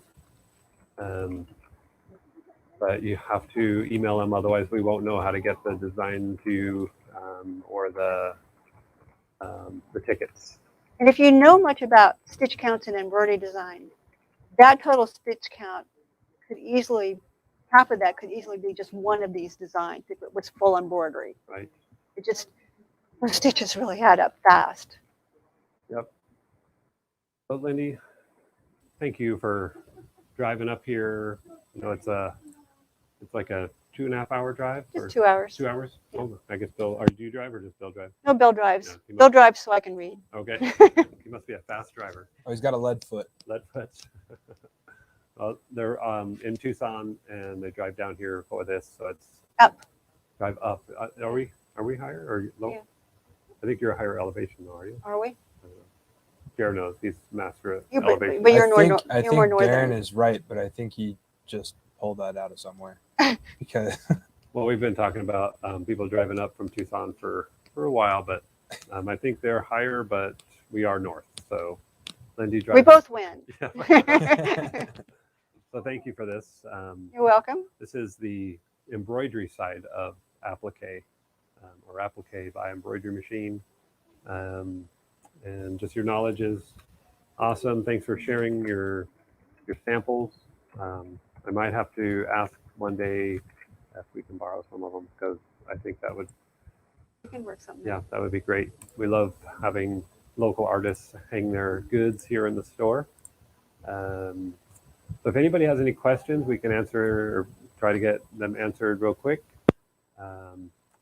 Otherwise, Jared, keep an eye on if there's any last minute questions. Oh, look at Amy Meek is there. Roger said, "Yep, temporarily forgot that we were talking about applique because half the people were guessing like hundreds of thousands of stitches because each one's like 4 or 5 inches tall, and so everyone's guessing like 150,000. But Yeah, if you want high stitch count designs, go look at the lace designs. oh yeah, They're high stitch count. Have you digitized lace design? Yes. Yeah. I like digitizing lace. Oh, I've seen everything in lace has to connect, right? Yes. That's the You have secret. to build an infrastructure, Yeah. or it's going to turn into a wad of thread. Once you And dissolve the- one way people do that is they lay down a whole mesh of stitches and then they just stitch over the top of it. But I kind of don't like that look. I like things that look more traditional lace. So, and those take a lot longer to integrate. What's up, Jared? someone's talking about it's actually Judy Cassidy. She said that she's seen both Frozen movies at least 5 times every week, and it never gets old. Yep. Jared still. I must be seeing- deprived. I haven't seen either one. Oh, really? Moana is definitely my favorite Disney princess movie. Oh yeah. That's the best one because it's got the rock. Oh yeah. How many applique stitches are available on that machine? How many applique stitches are available on this sewing machine or on the embroidery machine? It just says how many applique stitches are available on that machine. You know, the odd thing is that a lot of embroidery machines don't have built-in applique designs. I don't know if I've. The Luminaire has a bunch. Is it? Mhm. So I guess I don't know on this particular one. I know it has hundreds of embroidery designs built in, but I know the Stellaire does because when we were at the show last week or whatever, we had Jerry was poking around and looking at different applique stitches. Oh, yeah. So I mean, I'm sure if we sorted through there, you could probably find maybe a dozen. Yep. So if anybody is interested in this machine, please, it is available. Jared will move it into the Lindee G section of our website. So if you're interested in it, if you see a machine you like, whether you buy it from us or where you are located, you need to get it while they're available, because when they're not available, they're going to be not available for a while. Yeah. But we did just get word that we have 10 needles on their way to us. So if any of you out there have your money down on a 10 needle, they're finally being released, and we have 10 of them coming, but I know most of those are pre-sold. But Lindee G designs that we have on the site, they're discounted. They're downloads. You get, that was one thing I heard you say, that you have a instructional booklet for applique. Is that on all of them that you do, or is that one? It's on some of the earlier ones, Okay. but it's also available separately. Okay, good. But I do have a YouTube video an extended YouTube video on how to do applique. So if you go to my YouTube channel, Lindee G Videos, there is a video on applique. You'll see the big white quilt in my Okay. background. With the floral. Yes, with the florals. That's my background quilt. So help us support our local artists by snatching up some of those designs that we have on our site, and you get your discount. And don't forget your freebies. Oh yeah, the sheep, and then if you want last month's Christmas ornament, And if you have any questions, Lindee G Embroidery, go to lindeegembroidery.com and click the contact us if you have any questions for Lindee G directly. Lindee Goodall. Thank you. Thank you again for joining us. And I'll come back sometime. yeah, let's do this again.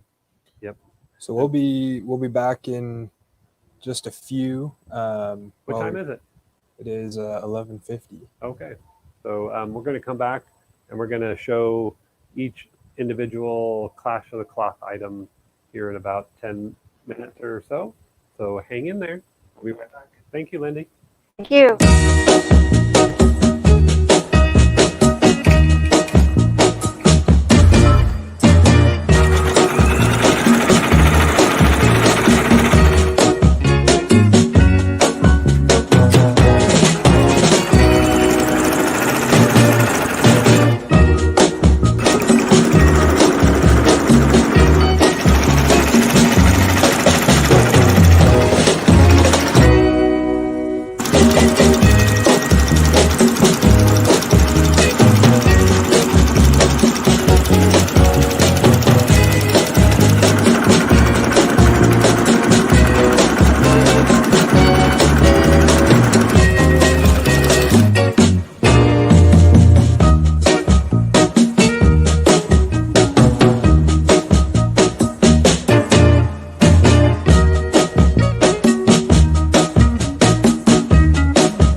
Welcome back, everyone.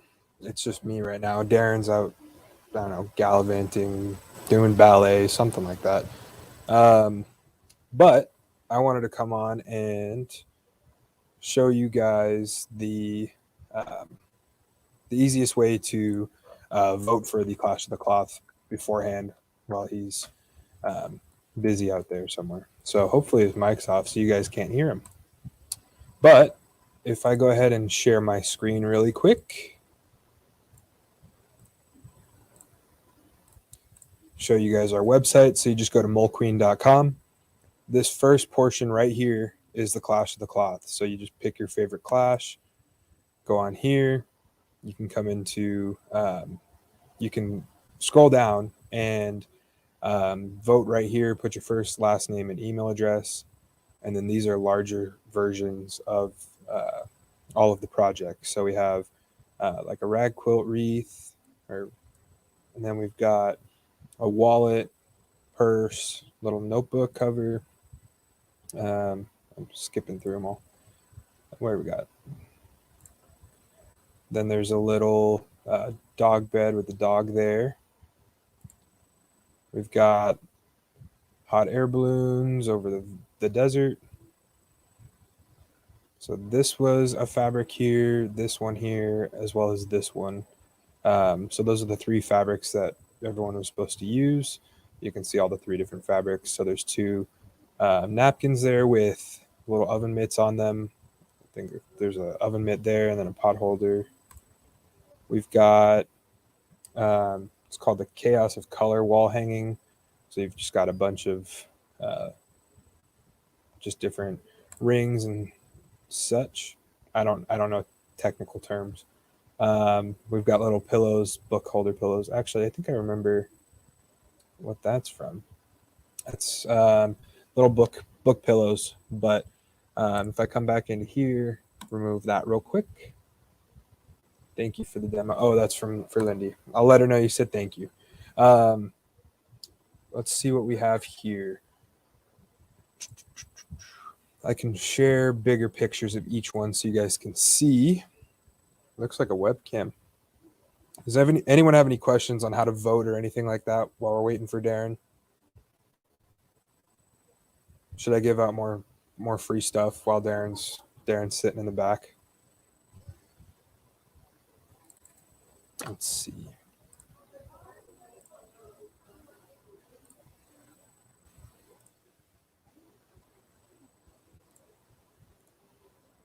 Give out more free stuff. All right. All right, so let's go ahead and do, I don't know her website address. I'm going to assume it's lindeeembroidery.com. And that, in fact, is what it is. So lindeeembroidery.com. I'll post it right here for you. So you just click that link. That's her website address. All right. So while Darren's gone, he's 6 minutes late.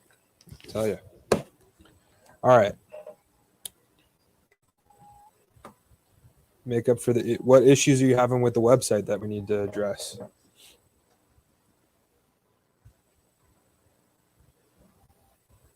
All right, I'm going to give away 2 tickets. That's what I'm going to do. I'm going to do 2 tickets to one person. And if you want to win those tickets, I need you to do this. Like and share this video and comment done, and you win a prize. I called, your person is out, ordering as a guest again. You can just make another account if you want, and we'll merge your accounts when she comes back. She had surgery.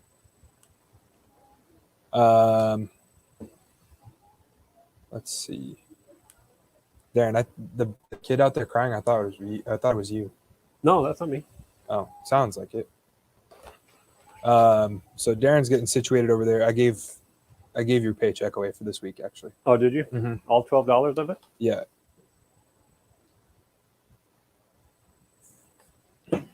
All right, the first one I saw.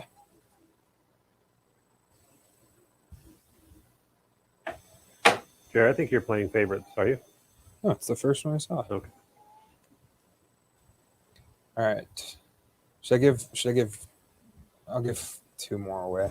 2 more tickets? Yeah. I already just gave 2. I'm just gonna give 4 in total away. Jared, you can give as many as you want to pay for. That's fine. That's Just fine. Give as many. It's weird how that works because you're breaking the machine over there. All right, I've got Karen Shogren. You win the 2 tickets, and then the other person that was right after you was Bonnie Toth. So Bonnie Toth, you win the other set of tickets.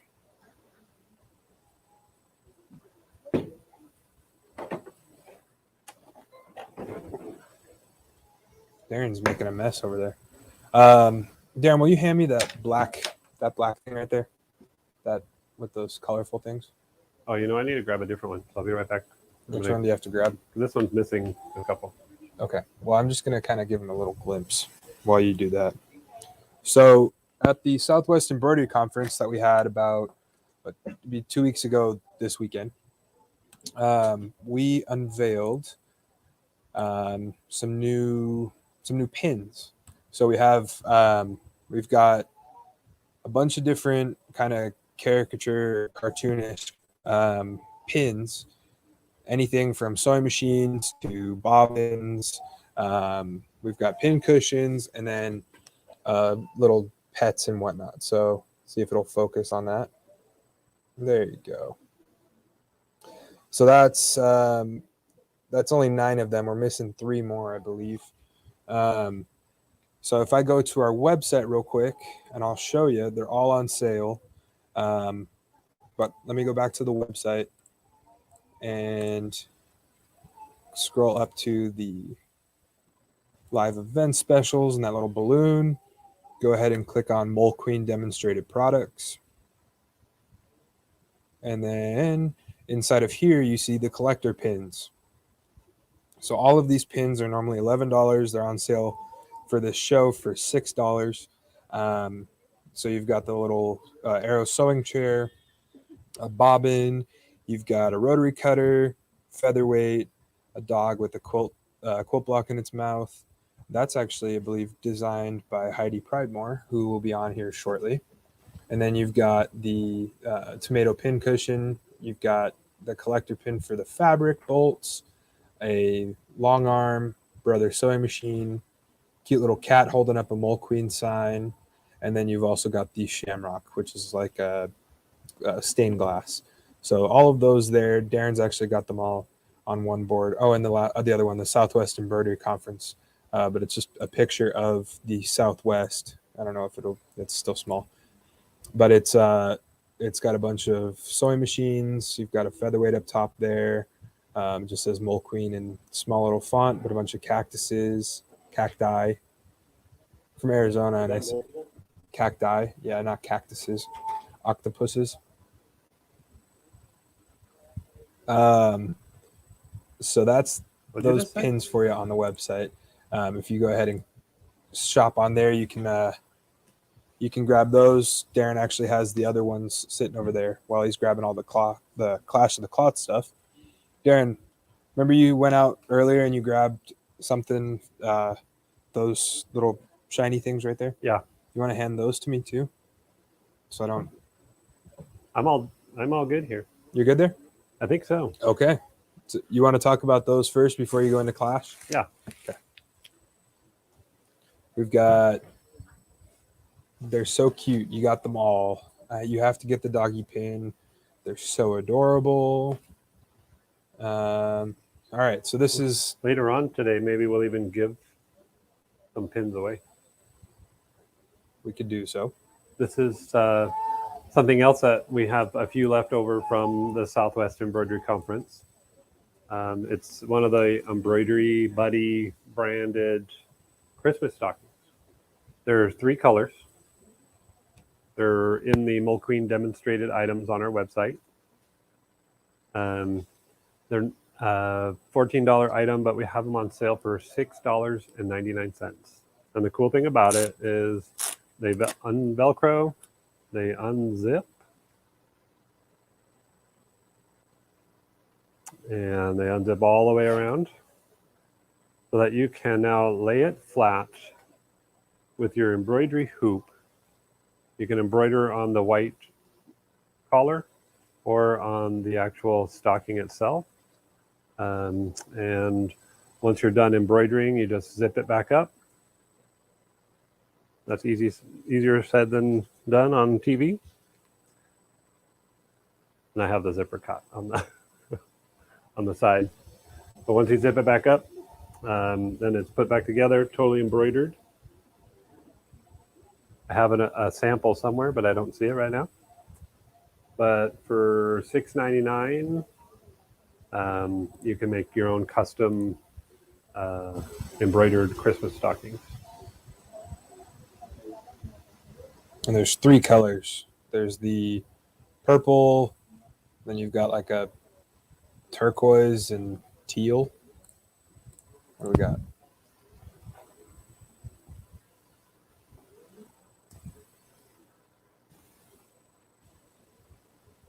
Oh, Okay. thanks, Darren. There you go, Jared. There's about 30 of those left. And for $6.99, it's kind of a nice way to get it embroidered, get it as a gift.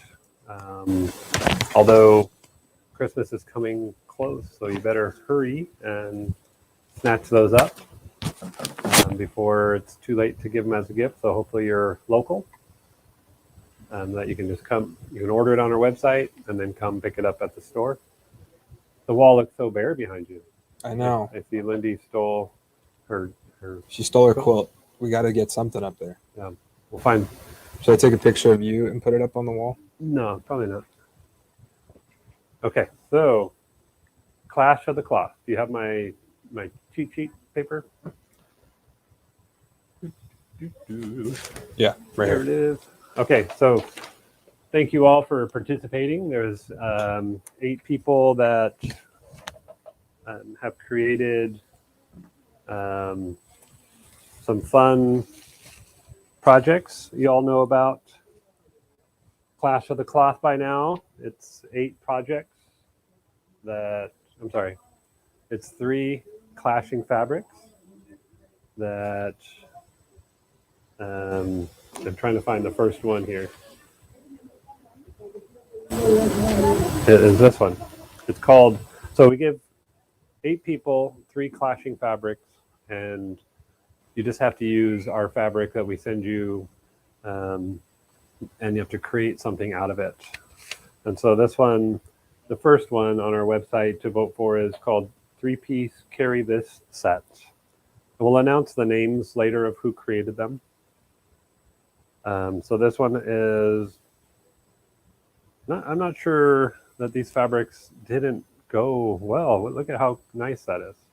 So this is a wallet that I had a hard time getting it back from Jer. Jer had all of his credit cards in here, his driver's license in there. You know, he left a little bit of cash in it, so I took that. But look how nicely that's made. A nice wallet. A notebook with a cover. So that's wonderful. If you're looking for the company that made the pattern, we have that info for you. And then the zippered bag. So this is number 1. This is what Jared was wearing. And I said, Jared, I need that for our Clash of the Cloth. And Jared was like, okay, I'll give it back to you then. And so I had to give him back his credit cards and all of that. But look how nicely that's made. I can't believe you kept my cash, though. Key ring. It's fully lined on the inside. So that is called 3-piece Carry This Set. So if you think that this is the best product that was made, then you would want to vote for the number 1. Remember, these people worked so hard at this that we are giving away a $250 Molk Queen gift card to the winner. That is number 1. And the second one is Arizona balloon quilt.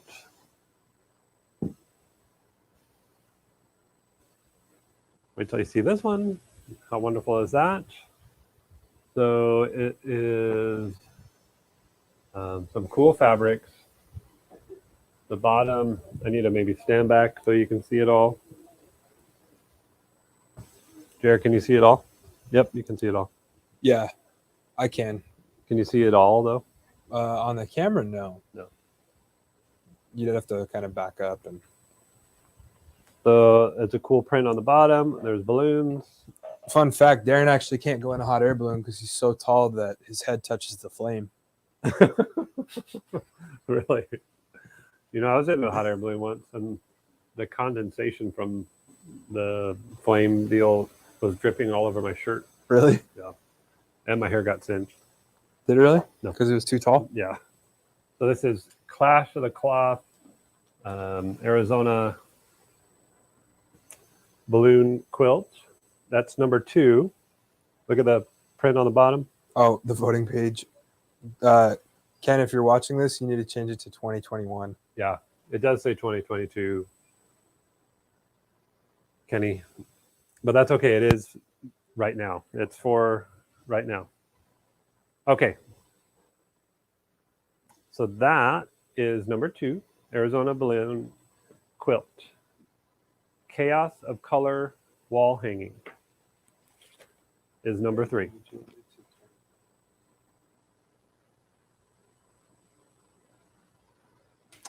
And this one,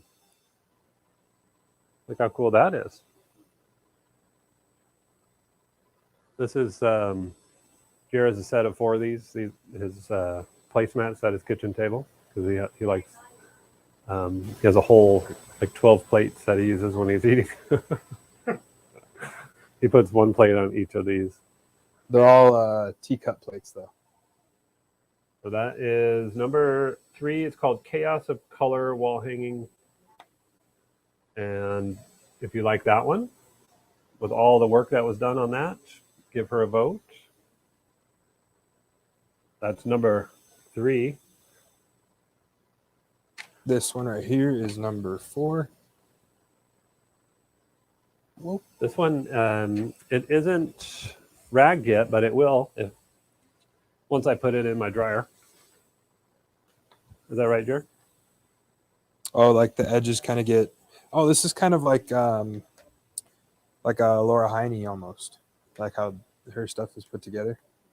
You know, it really is not at all. Yes, it is. Like how this would go down and it's all tacked down and then it just gets frayed up. Oh yeah. Mm-hmm. That's cool. Yep. This one is number 4, flower rag quilt, and that is to me the colors go together, but I am colorblind. Bring it closer so they can see that it's all loose. Yeah.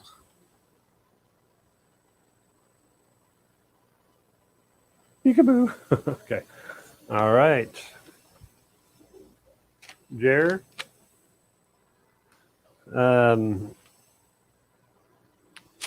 had a pet mouse when you were younger, right? No. Number 5 is flower rag quilt. No, that was the one you just had. Oh, sorry. I can't count. Number 5 is actually rag reef for all seasons. So this particular one, she has different flags that you can change out.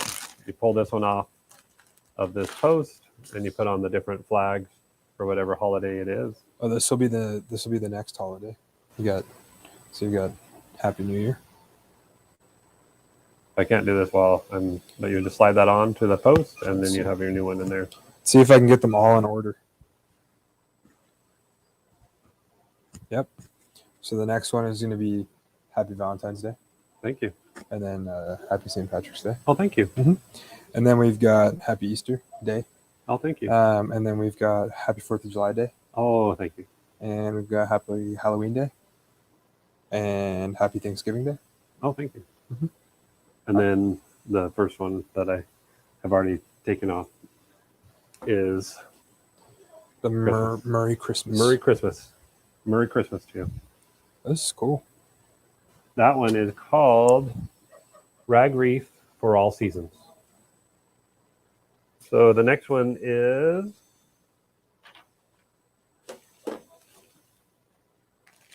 four-piece kitchen set.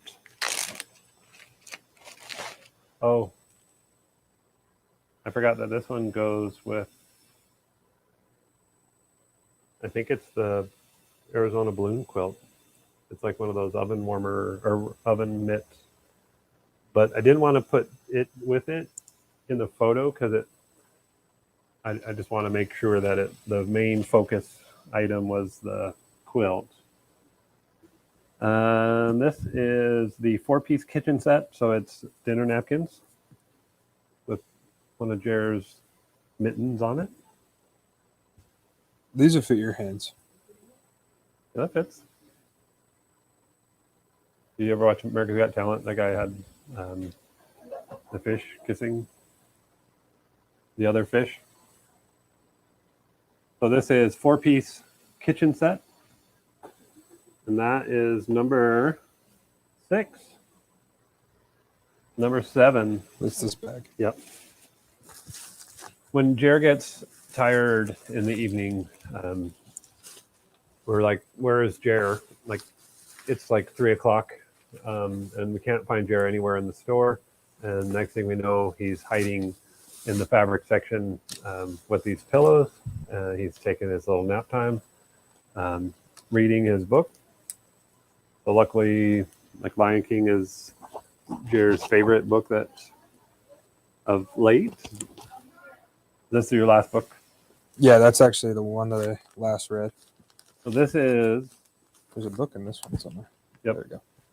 this is reading pillows, and there's 3 of them. Oh, this is Darren's favorite book right here. Blue's Clues. So that was my latest book that I read was the Blue's Clues. So this is 3 reading pillows. And they only did 3 because that's as high as Darren can count. Well, there's 3 boys. Maybe it's 1 for Ken, Keith, and myself. Oh, yeah, you're right. That's probably what it is. Not the fact that you can only count that high. So this is number 7. And you got 3 pillows for reading. And I'll take the name off of this one real quick. So this is Darren's pet bunny? Or is it bunny or dog? That It's a is bunny. what you call a bunny rabbit. Yeah. And you have dogs, so it seems like you would know the difference. And put him in his bed. Go ahead, put him in his bed. Go to sleep. So this is number 8. It's stuffed bunny and bed. Darren actually tucks in the bunny every night. Yep. And then he actually puts the pillow on there too. So it is a bunny rabbit, and it is a bed. Perfect. You can see us pull a bunny rabbit out of a hat. Oh, wow, that was magic. Okay, that's number 8. So, if you don't mind to help us out and help them out, they spent all that time making their project. We will tally the votes right after Heidi Pridemore. She's coming on at 1 o'clock. I should text her and say, hey, if you're ready, we're a little bit ahead of schedule. We are going to announce the winner. I will put on my fancy holiday jacket for the announcement. So you got to be excited to see my jacket, I would imagine. Christmas stockings, only $6.99. The pins, we're going to show you which ones were created by the one and only Heidi Pridemore. We'll identify those. If you can identify 5 of these pins that the lovely Heidi created. I accidentally gave one away. That she made? Yes. So you have a head start. But I just want to show you that this one was given out to everybody at the Southwest Embroidery Conference. Look how cool that is. I can't tell what I'm looking at, but you can see it is a very, very nicely made pin.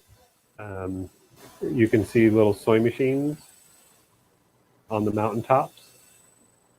Our little Mulqueen name on there. And all of our pins are double pinned on the back with butterfly clips. They're, I would say they're like a $12 or $15 pin. If you're at Disneyland, they're probably a $800 pin. Most definitely. But here, Mulqueen pins are on sale for the low price of $6. And we're excited about the pins. If you like them, we may come out with more, continue our collection. But they are very cute, and 5 of them were created by our guest that's coming up here shortly. If you can guess which 5 were created by the one and only Heidi Pridemore, we will give you a prize. If you already have the pins, then we'll have to find something else. Otherwise, we'll give you some of the pins as a prize. We'll mail them off to you. So there's 12 pins in total. 5 of them were created by Heidi Pridemore. Can you guess which ones? Right, Jared? Right. And those scissors are on our website. Our Mulqueen favorite scissors are on sale. And for a limited time, we're doing a free sewing kit. It's our last chance of any $30 order online only. It's not in store. It's only online. We'll get a $30. Any $30 order, you'll get a sewing kit, a Christmas sewing kit included. It's like a $12 gift that we automatically will include while supplies last. I had quite a few of them. I ordered a lot, but we are on the last of them. And so, if you're interested in this Brother embroidery machine, we would love to help you with that. And I know that you guys may know we're a Janome dealer as well. And we have one of the best travel quilting machines available in a limited edition pink color for Janome's 100-year anniversary. And they're on sale for $5.99. Has scissor cut, comes with a quilt table. It has a walking foot, 1/4-inch piecing foot, free motion quilting foot. The machine has scissor cut function. It's model 3160. It's proven itself to the marketplace. So if you're interested in a sewing machine for travel, or even just for your main machine at home, the Janome 3160, it's on our website. It's in our stores. Come in and check that out while they last. So that is a popular machine. And with that, we're gonna go into, I need to get Ken to tally the votes for the winner of the Clash of the Cloth. I have a couple more items that we brought to the Southwest Embroidery Conference that I would like to go gather up. So give me 5 minutes and I'll be right back, and we'll see where Heidi Pridemore is. I thought it would be interesting to do the morning applique by embroidery machine, and then the afternoon applique by sewing machine. And so we have a wonderful segment with Heidi Pridemore coming up. She is live in her studio here, I believe, in Mesa, but I'm not sure exactly where she's at, but she is local artist as well. And she's going to bring in some of our, or some of her applique quilts so that we can hang them in the store here. We do have a lot of them in our store now, but she's going to bring some new ones. And with that, we'll be right back with some other cool gadgets and Heidi Pridemore. We'll be right back.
I sure am. I am muted. Sorry about that all. There's our little dance party. Yep, you couldn't hear me, could you? No. So I was just saying that I see Heidi Pridemore in the background, and we're if Heidi's ready, she's going to give a thumbs up sign because I think that we're going to just have her join us a little bit early. Hi, Heidi. Hi, how are you? Good. How are you today? Good, thanks. So earlier we did Applique by Embroidery Machine, and so I'm excited to do Applique by Sewing Machine for the afternoon. Yeah, sounds good. We're going to cover fusible applique and all the steps that you need to do it. I did send a PDF file over to Jer. I'm not sure if he got it, but it's a handout that kind of covers everything I'm going to go over. So if people want it after the fact, they can get that. Okay. What I'll do is I'll make sure that my brother Ken will put it as a free download on our site under the Heidi Pridemore, the Whimsical Workshop section of our website. Heidi, can I ask you a couple of questions? Sure. So how did you get into the whole world of applique and quilting and sewing in general? I wanted to learn how to sew, and my future grandmother, before I got married, she was a quilter. So when I moved to Arizona, my in-laws got me a machine, and I just sort of jumped in 2 feet and learned how to quilt. And at that time, I was really into designing fun, whimsical characters. So I wanted to kind of mix the two, and that's where I fell in love with fusible applique. Were you, did you have like an art background ahead of that, or you just like to draw? No, I have a degree in industrial design, so I was supposed to design like cell phones and cars, and I went into designing quilts instead. So it's, a win-win either way.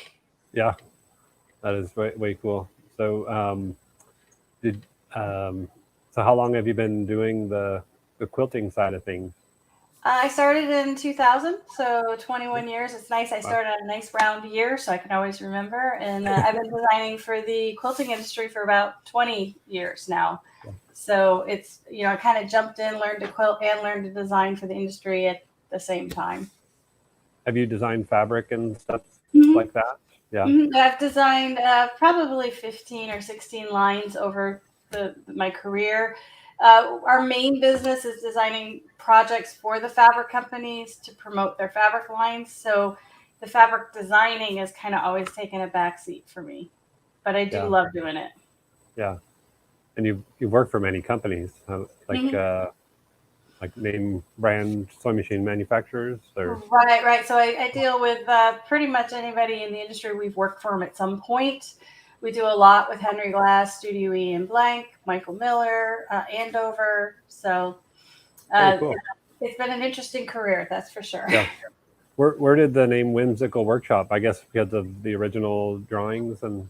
Everything I did was very whimsical, and I wanted a name on my company that if we expanded beyond quilting, it still fit. So the name is kind of generic as in what we do, but it has the theme of whimsical in it because that's everything I do tends to have a little whimsy to it. So yeah. So we're going to have, I guess, the top patterns for applique on our site for everybody if you're interested in it. Yeah. But if there's something you don't see that we have, the whimsicalworkshop.com is Heidi's website. Right. We have over 600 patterns over there. So I know you guys can't carry all of them. Yep. That is quite a few. Well, thank you very much for being here. We're very excited for what you have to show us. Sure. So when you're ready, just pat your head. Say that means that's our secret symbol. That means come back, Darren. Okay. Yeah, no, I'm ready whenever you guys are. So. Okay. Well, thank you, Heidi. I'm going to bow out and you take it away. All right. Thanks. All right. So what I'm going to go over today is just how simple fusible applique is. As a teacher for the last 20 years, I do run into a lot of people who are just like, oh, I don't like fusible applique. And I think a lot of times it's just they don't have the right pattern, or they don't have all the steps the way they want. They don't know all the steps, to all the secrets to make it super easy. So I'm going to switch over to my camera down, and we're going to walk through a fun and easy project, which is available on that free handout that I sent to Mole Queens, and they're going to post. So let's switch over. All right. So when you get a fusible applique pattern, a good fusible applique pattern will always have the templates full size and reversed. Anytime you do fusible applique, you need to have the mirror image of the shape. So if you're doing letters, the letters need to be backwards on your template, so they come out forward on your piece. So on our patterns, we always will tell you full size reverse templates, and they're all listed, and we tell you what the shape is and the color. And that's important to add to your notes when you trace, because a lot of these weird shapes, you don't know what they are after the fact. It's like, what is the shape? So labeling it makes your life easier. So what I want to recommend is when you do trace your templates onto your fusible web, and I like Heat and Bond Light. I like this one here is called Hot Fix, which is more of a permanent adhesive, so it doesn't pop off when you're trying to sew. I also like Wonder Under and Trans Web. So those are some brands I do like. But when you go to trace it on your paper, you're going to have an adhesive side, which is shiny or textured, and then you have a smooth side, which is usually the parchment paper or wax paper. And you want to be tracing on the smooth side. I do recommend the Sharpie ultra fine point markers. They come in all different colors. They're really inexpensive. But the reason is, let me get it into focus here. That tip on that pen is the same thickness as our scissor blade.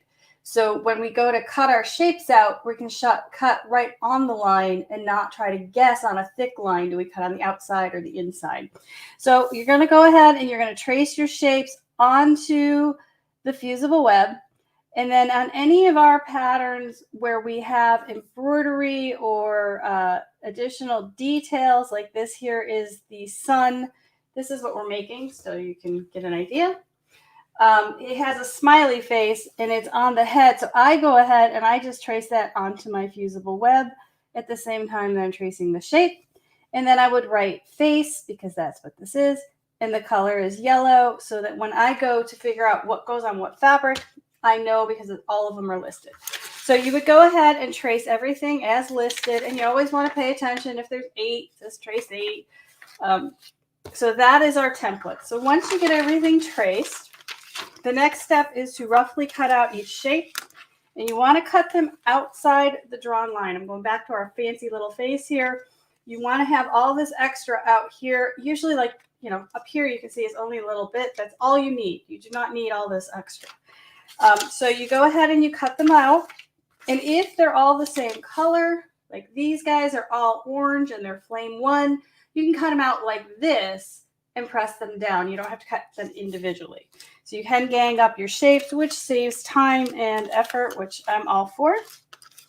So once you get all of those traced, or all of those roughly cut, you are going to then press them onto the wrong side of your fabric. And so here is one you can see. This is, well, that's probably a bad example because it's white, but let's go to this one.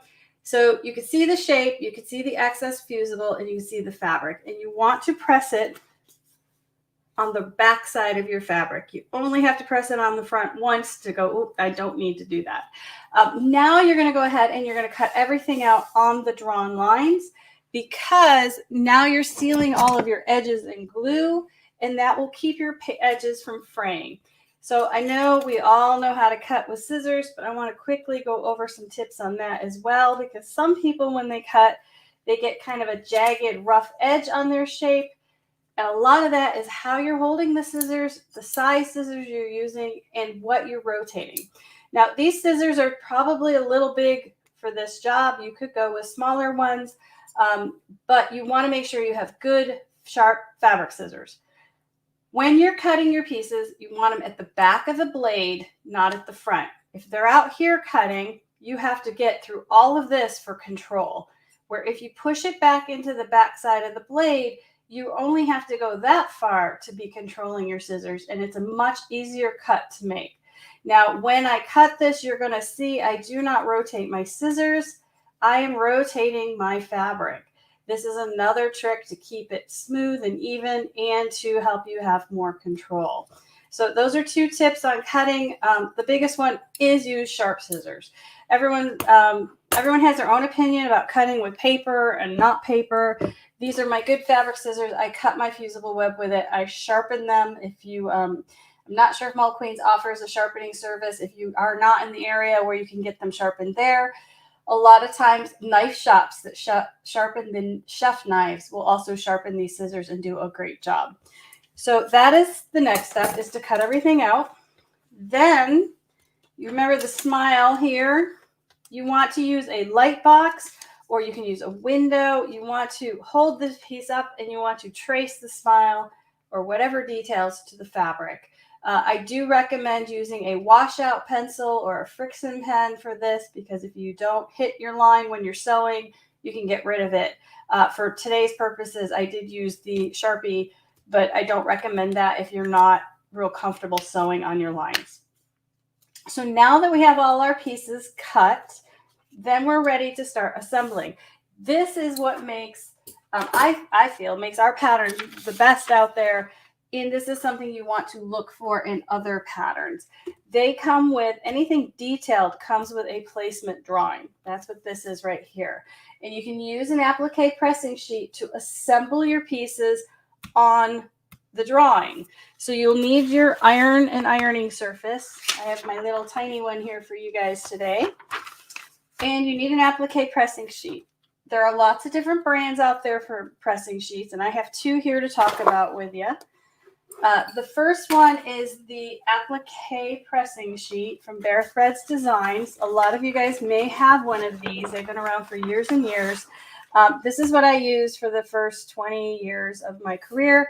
It still has a place in my studio, and it is a perfect pressing mat for beginners. It's usually like this one here. This size is a $22 mat. It's slippery, so your iron will just glide over it. You can see your placement drawing through it nicely. Well, you could if I didn't have a glare on it. There we go. So you can see the placement drawing through there nicely. And it's Teflon, so anything you get on here, you can just take it to the sink and rinse it off. The drawback to this one, again, is the slippery surface, because my pieces want to slide while I'm positioning them. The second is, over time, the toner will transfer onto your sheet, and you do just need to rinse it off. It comes right off. It's not a big deal. Like I said, I've used this for 20 years. And this sheet is also excellent if you do any other crafts, glue gun, painting, clay, anything that's messy. Just put the same sheet, work on this sheet. When you're done with the craft, you clean it up, you wipe it off. It's Teflon, nothing sticks to it. And then you're ready to use it back in the quilting room. So that's another use for these sheets. If you're not an appliquer and happen to have one, use it for your crafts. It's really, really handy. But again, this is a nice option for applique. The biggest thing is you need to be able to see your drawing through it. Last year, though, I discovered another applique sheet, and this has become my go-to sheet. I want to talk about that one. And this is the Applifuse Matte. And now you can see it's much, much easier.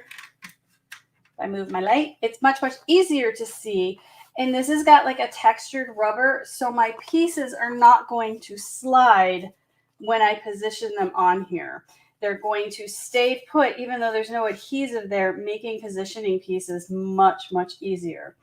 It also is very nice that the toner does not transfer on this sheet. I've been using it for a year, and you can see there's no toner lines that have transferred over. The drawback is that this sheet is twice as expensive as the applique pressing sheet. So that's more of an economical buy, and this one is more like the Cadillac of applique sheets. But either way, you need an applique pressing sheet to be able to assemble your pieces quickly and easily in the correct position, as you can see I'm doing here. Once I have all the pieces in place, you go ahead and you use your iron and you press right on the applique sheet What happens is anywhere fabric is touching fabric, the fusible web that's on the back will adhere together. And anywhere it's touching the sheet, because it's Teflon, I'll be able to just peel this right off and it will all be one piece. Now I have one finished piece that I need to position on my background. So to position this on my background, I went ahead and I folded this into quarters so I could find my center point. And that helps me center this whole, whoops, I stuck my petals together, my flames together. There we go. Now I can use that center line to position this that way and this way, and I know it's nice and even. And it's so much easier, even if you don't have a placement drawing, to assemble these units on the sheet before bringing it over to your background. That way, if you make a mistake over here and it is a big, beautiful quilt, you haven't messed up the whole quilt. You've just messed up that shape. You can redo it. And again, it's easier to position one piece versus 9 pieces. So that is my recommendation for how to assemble these. And then you would just press this guy on your background. And then we get to the one thing that usually will scare people the most, and that is finishing the edges of your pieces. Fusible web is a temporary adhesive, so you do need to anchor your pieces down with sewing. And I have a bunch of different ways you can finish your edges, and there is one for every skill level. First, you have to decide your thread colors. Now, to audition a thread, let me grab a spool here. To audition a thread for your project, you never want to just put the spool on the fabric. You want to unspool a strand of the thread and lay it over your piece. It is a much more truer representation of what you're going to get, and it makes it easier to pick the threads for your edges. If you are new to fusible applique, I highly recommend matching your thread to your shapes, because it is much easier to hide a couple mistakes in there than if you were to do like this one where I did a dark blue contrasting thread that really pops off the piece. Any little mistake right there, it pops. You can see it. Now, the rule for anyone who has ever taken a class with me is you're stitching along and you maybe make that little mistake. Don't stop sewing and pull it out immediately. I say sew the rest of the piece. Look at the whole piece. If you cannot notice it, let it go. Because when you're looking this close, little mistakes seem huge. Where if you then look at the whole piece, you can see it's not that big a deal and it's not hard to, most of us can live with it. If it bothers you, you take it out, and I'm going to show you how to do that.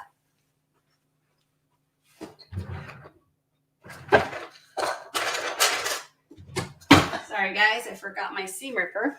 All right, so if you ever get into a spot where you need to remove any decorative stitching from your applique, this is how you do it. You do not touch the front of your piece. You flip the piece over to the back.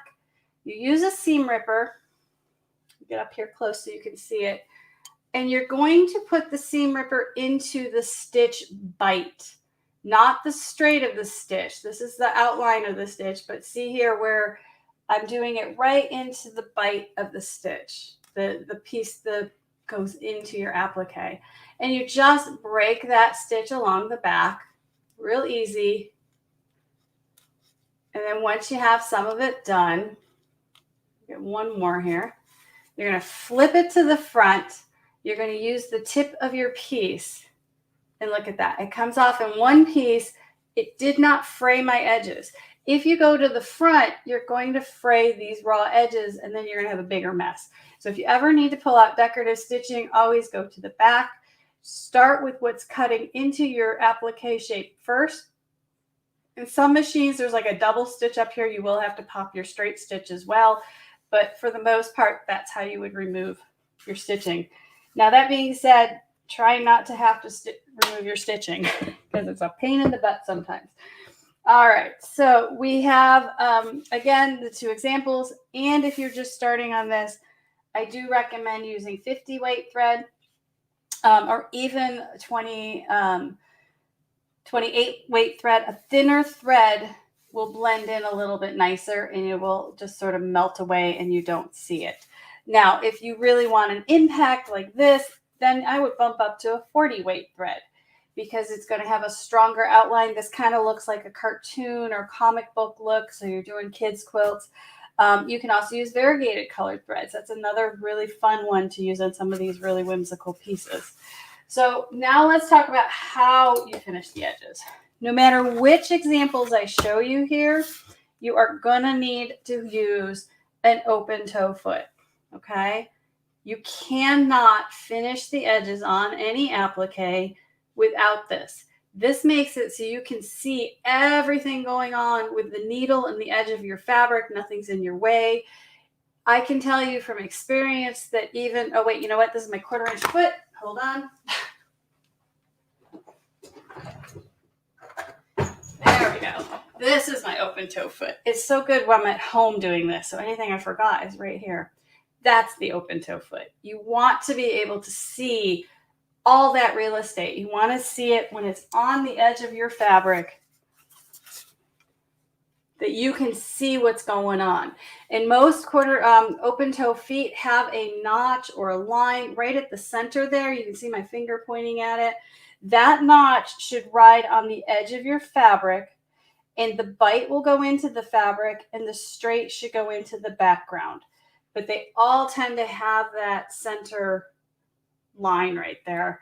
So no matter what machine you have, no matter what kind of decorative stitching you're doing, you're going to want to invest in an open toe foot because that is the secret to not getting frustrated. And I've taught a lot of classes and I'll be on the road and I'll only be using their machines and nobody has an open toe foot and I struggle to do it. And I've made thousands of quilts. So that's how important that foot is. So let's get on to how you can finish your edges. So I'm going to start with the easiest one. So if you've never done this before and you're really nervous, you're a beginner sewer and you're really nervous about getting all of these edges with that decorative stitch, this is a blanket stitch, you can layer your entire project up with its batting and backing and stitch 1/8 of an inch in with just a straight stitch. That will anchor the applique in place and quilt it at the same time. Now that being said, over time, anything outside of this stitch will fray. So if you're doing something, flowers or an animal or something, it may not matter if you get a little frayed edge. It may actually make the project look fun or nicer. But that is the only drawback to doing a straight stitch, is that over time, this outer edge will start to lift up and fray. This is using a contrasting thread so you can see it, and that is also a 50 weight thread. But you can also do the same thing, and you cannot see this, I hope, because this is invisible thread. I did the exact same thing with invisible thread on the edge. Now you can't see the thread at all, and everything is anchored. And I really like Aurifil invisible thread. That is the brand I like to use. YLI is another really good brand out there. But if you really just are trying to go quick and dirty, quilt the quilt, and do this, you can use invisible.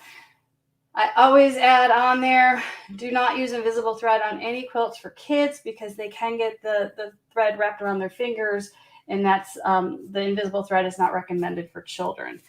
Now we get to the blanket stitch, and that's this stitch. And again, the straight of the stitch is going into the cream background and the bite is going into my applique. And the foot would ride right on the edge. That center line would be right on the edge of the fabric, and that helps you stay positioned. You're going to go slow. You may have to stop and lift and pivot your piece while you're doing it. I cannot stress enough, if you haven't done this, just go slow and steady, and you will eventually warm up and be able to go faster and faster. Blanket stitching or finishing edges is just like quilting. You do have to warm up before you start on your piece. So a lot of times I will tell people, take a heart, cut a rough heart out or a star or some other shape, iron it down, and practice on that before you move over to your finished quilt. Another way to do it, if your machine doesn't have a blanket stitch or you're really kind of nervous about the blanket stitch, is you can do a zigzag stitch. And I'm going to get this as close as I can there. And you can see you just are trying to get the middle of the zigzag on the edge. And even, even me having done this a zillion times, I didn't quite get it. But when you look at it from a distance, does it make a difference? Not really. But my edges are secure and they're down, and you can't really see if I wasn't quite on the center. So it's a little more forgiving, especially if you're using a matching thread. Now, another way to do this is a satin stitch. You can finish these with satin stitches. You do need to use a nice lightweight stabilizer that irons on the back. That's either a washout or a tearaway. You do need that for any of these decorative stitches. Otherwise, it'll start wrinkling and puckering. And you can tell I use, if you're in a pinch, cheap paper towels will work, but they don't work as well as the nice products that we can get in our sewing shops. But if it's, in this case, we were on a cruise, I didn't have a quilt shop. We used just cheap paper towel, and in a pinch that will also work. But you do need to stabilize satin stitching. And then finally, our machines nowadays are smarter than our phones, and they all have these wonderful decorative stitches on there. So finishing your applique edges is a really fun way to use up some of those decorative stitches. And again, you do need to use stabilizer on the back to help hold everything together. You do not need stabilizer for the zigzag or the blanket, because the fusible web is enough of a stabilizer so it holds everything together. It's just when you're getting into these more intense and dense stitching that you need to use some stabilizer. So those are all the steps to doing fusible applique. I think I covered all of my tips. So I'm going to switch back over to me. And let's see here. I went over the cutting, this pen, placement drawings. So those are, that's fusible web from beginning to end. And once you get the basics done, let's see if I can share my screen with you here. Let's see here. There we go. Will it work? There we are. Let me get back to the beginning here. So there's the sun. This is our You Are My Sunshine quilt. So when you go to pick out an applique pattern, you're going to want to pick something with big chunky pieces. This one, obviously the one I showed you today, is like a little 10-inch version. This one here is 24 inches. This is a perfect beginner quilt. Especially for fusible applique. Just be aware that you do need to put the background. Heidi, we can't see your screen. Oh, you can't? Okay. No. Shoot. All right. Well, anyway, let me go back to giving you some tips on that. When you click on the screen share thing, if you click you have to select what portion of your screen you want to share. Oh, hang on a minute. Let me try this again. It says share screen. Oh, I see what you're saying. Okay. Entire screen? No? Well, it may not be working for me here. There we go. That opened. But then, can you see that? Yeah. So I can. Oh, perfect. I'll add that in right now. Perfect. All right. Sorry, guys. Technology always gets in the way here. So you get to see the whole slide. All right, so this is the one I was talking about. This is the beginner one. You're going to want to pick big chunky pieces, very simple. And this is, again, like a 20-inch or 24-inch center on here. You just need to be aware that you will need to piece that first row of blocks, because you can see the sun goes over the border. But once you get the basics down, here's another real good beginner one. This is called... I think all you're sharing is files, so all I see is. Oh, well, okay, so it's just not going to work. So let me just go back, and I don't want to waste everyone's time trying to figure this out. So when you go to pick a pattern, pick something with big chunky pieces. And then, like, this is a very simple, big chunky pieces one. If you go to the page on Mole Queens, they're going to have quite a few. There's You Are My Sunshine, Unicorn Kisses. There's quite a few big, easy beginner ones. Those are what I think the other one is Hocus Pocus. Those are fun beginner projects. Our one fish, two fish is the project we use for quilting. Then you can look and see, you can also just a big piece of fabric and then cut it into a shape. So you can have this really scrappy, artsy looking applique. And then you just have to finish the outside edge. And you'll see that in our Galaxy Far, Far Away quilt, which is a Star Wars quilt we did.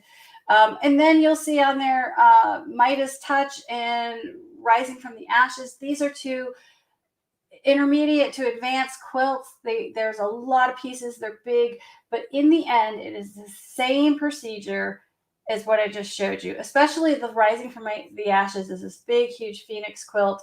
We give you placement drawings for each section, and then once you build the sections, you put them together to make the whole quilt. It's the same technique as the sunshine. So it's not like you have to learn a new skill. You just have a lot more of it that you're going to be dealing with. So once you get comfortable, there is a whole range of stuff that you can do with fusible applique. So with all that said, I don't know if anyone put any questions out there, but that covers how to do fusible applique. I don't know where Darren is. I told him to come back, but He left. He's yeah, like, he I have left. 10 more minutes.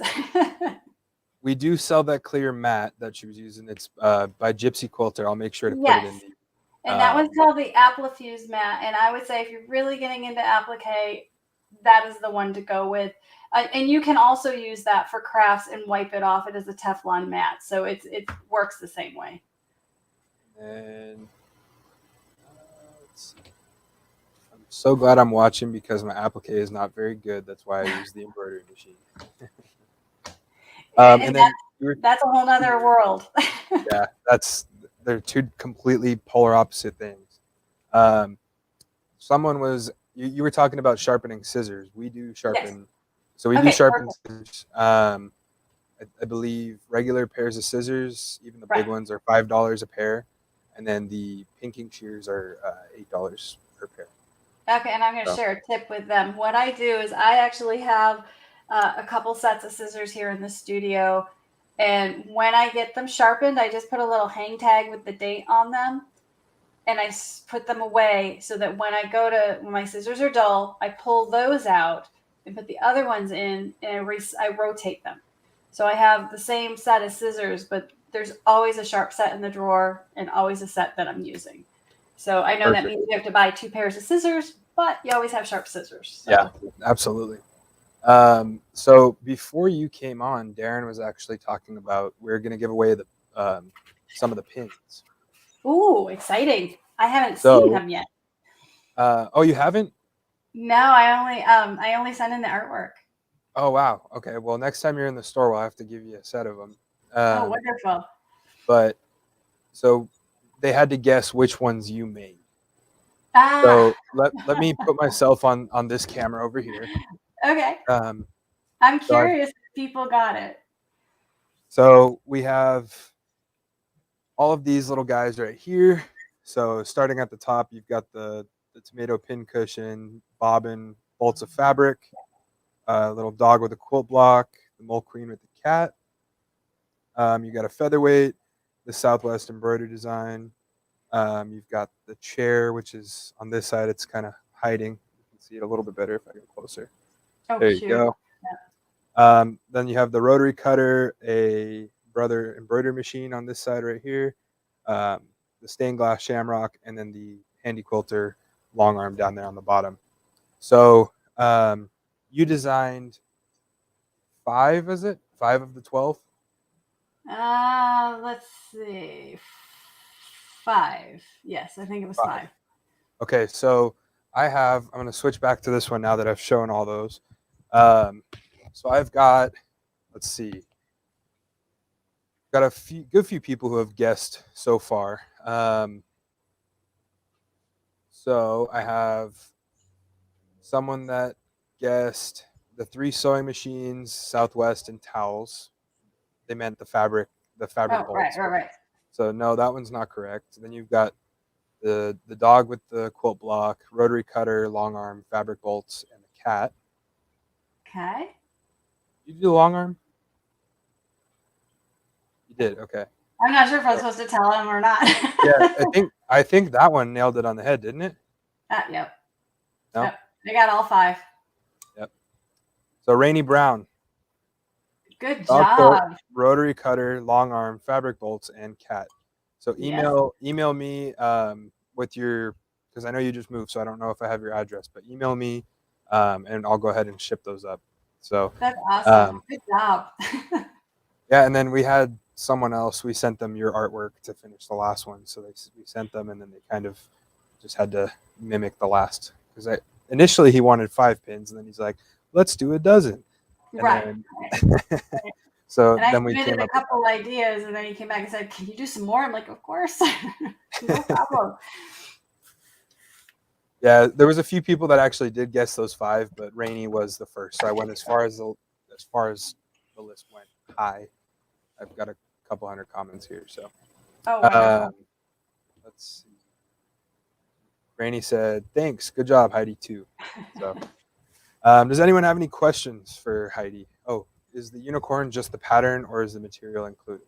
It is just the pattern, and we do have the pattern comes in 2 sizes. There's the wall hanging size that's I think 36 inches, and then there's the throw size, which is 60 something. So it comes in 2 sizes. But any basic pastels, pinks and purples, or even rainbow, I did one all primary color rainbows, works great with that.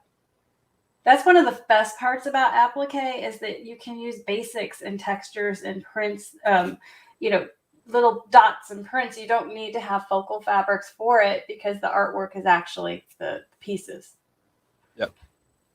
And that's what Lindee was talking about earlier. She's like, you could have polka dots, like she had witch's legs. So she's like, you can embroider polka dots, or you could just use polka dot fabric. Yeah, and then you don't have a bunch of jump stitches and everything bouncing around, exactly. so. It's faster and a little easier. So let the fabric do the work for you. Yep. And then actually that unicorn quote we have on the wall back in the fabric area, I believe. Yeah, you guys have it on loan right now. And you also have One Fish, Two Fish there. And I think you have some of our Christmas appliques there. That One Fish, Two Fish has been hung up on that wall for a long time, if I'm not mistaken. Yeah.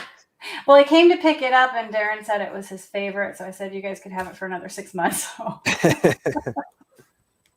I don't have. Does anyone have any questions for Miss Heidi? Well, I'm going to do a quick shout out. If you guys have any other questions, I do have a YouTube channel, The Whimsical Workshop.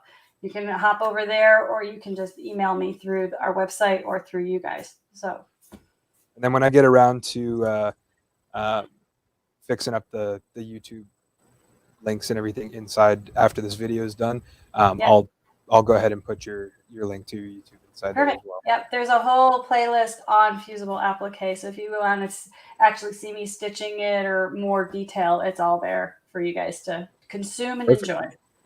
All right. Well, someone wants to know what your website is. TheWhimsicalWorkshop.com. Perfect. Don't forget the word the. The other one wasn't available? No, and there's I think it's a home gift basket company has Whimsical Workshop. So they're still kind of in the crafting world, so people always get confused and think we're them and they're us. So gotcha. Fair enough. Well, I don't have any other questions coming through. I'll make sure to link your site so everyone can check it out. Perfect. Yep. And they can sign up for the emails, check out the YouTube, and like I said, we're usually giving you guys a trunk show, and you guys carry a huge catalog of our patterns, so people can definitely go down, open them up, take a look at them. So I think eventually, hopefully, we'll get all of your patterns on there, and when we end up getting some sort of a warehouse. So exactly. But until then, we're way bursting at the seams on all 3 stores. So exactly. But thank you, Heidi. Thank you. You guys all have a good Saturday. Perfect. Well, we'll talk to you soon, and I'm sure we'll get into something like this another time. Sure. Anytime. Nice chatting with you guys. You too. Have a great rest of your day. You too. Bye-bye. Bye-bye. Well, that was great. Now I don't know where Darren's off partying somewhere. I can hear him over on the other side of the wall. He probably knows that he's messed up, leaving me here all by my lonesome. I'm going to switch cameras real quick. I'm going to head over here. So, does anyone have any questions for me before I take a quick little break to tally up all of the votes for the Clash of the Cloth?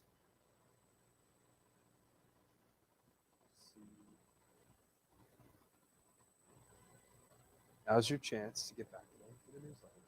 You know, I get back at him here and there. Like I was talking about his what was it, the stockings. He was grabbing those Christmas stockings, and I said, I don't want to know what you do on Saturday nights.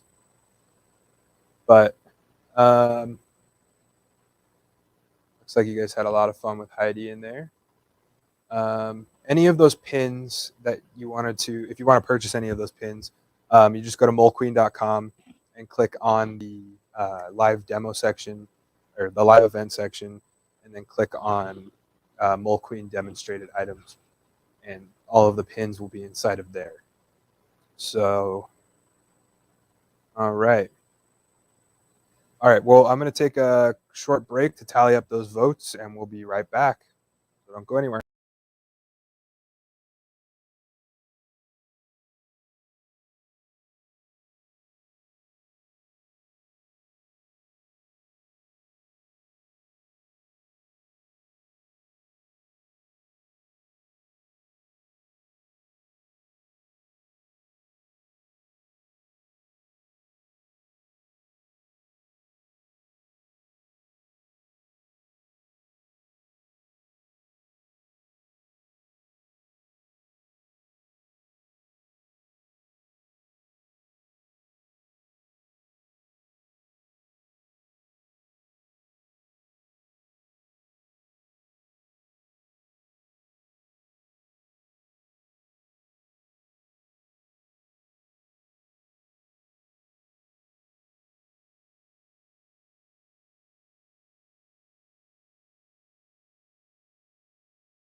Welcome back, everyone.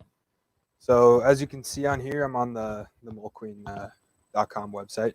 The first thing I want to talk about was that little clip that I just showed right there, kind of following suit with the appliques, is the Molequeen laser cut fabric kits.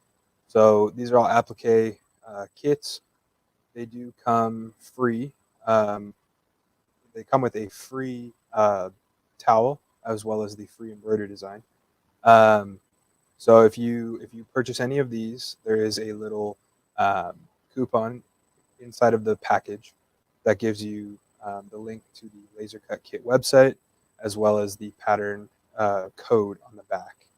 So you go ahead and download that file, and then you can just go ahead and embroider it out. But it doesn't have to be embroidery. You can do sewing, so you can just throw it into your sewing machine and just do a blanket stitch around each piece. But every single piece comes pre-fused. So there's a steam seam on the back of each piece. They're laser cut kit, or laser cut pieces. I can't speak today. But inside of each package is all of the pieces that you will need. Currently we have, I would say, over about 50 different kits, most of which are in stock.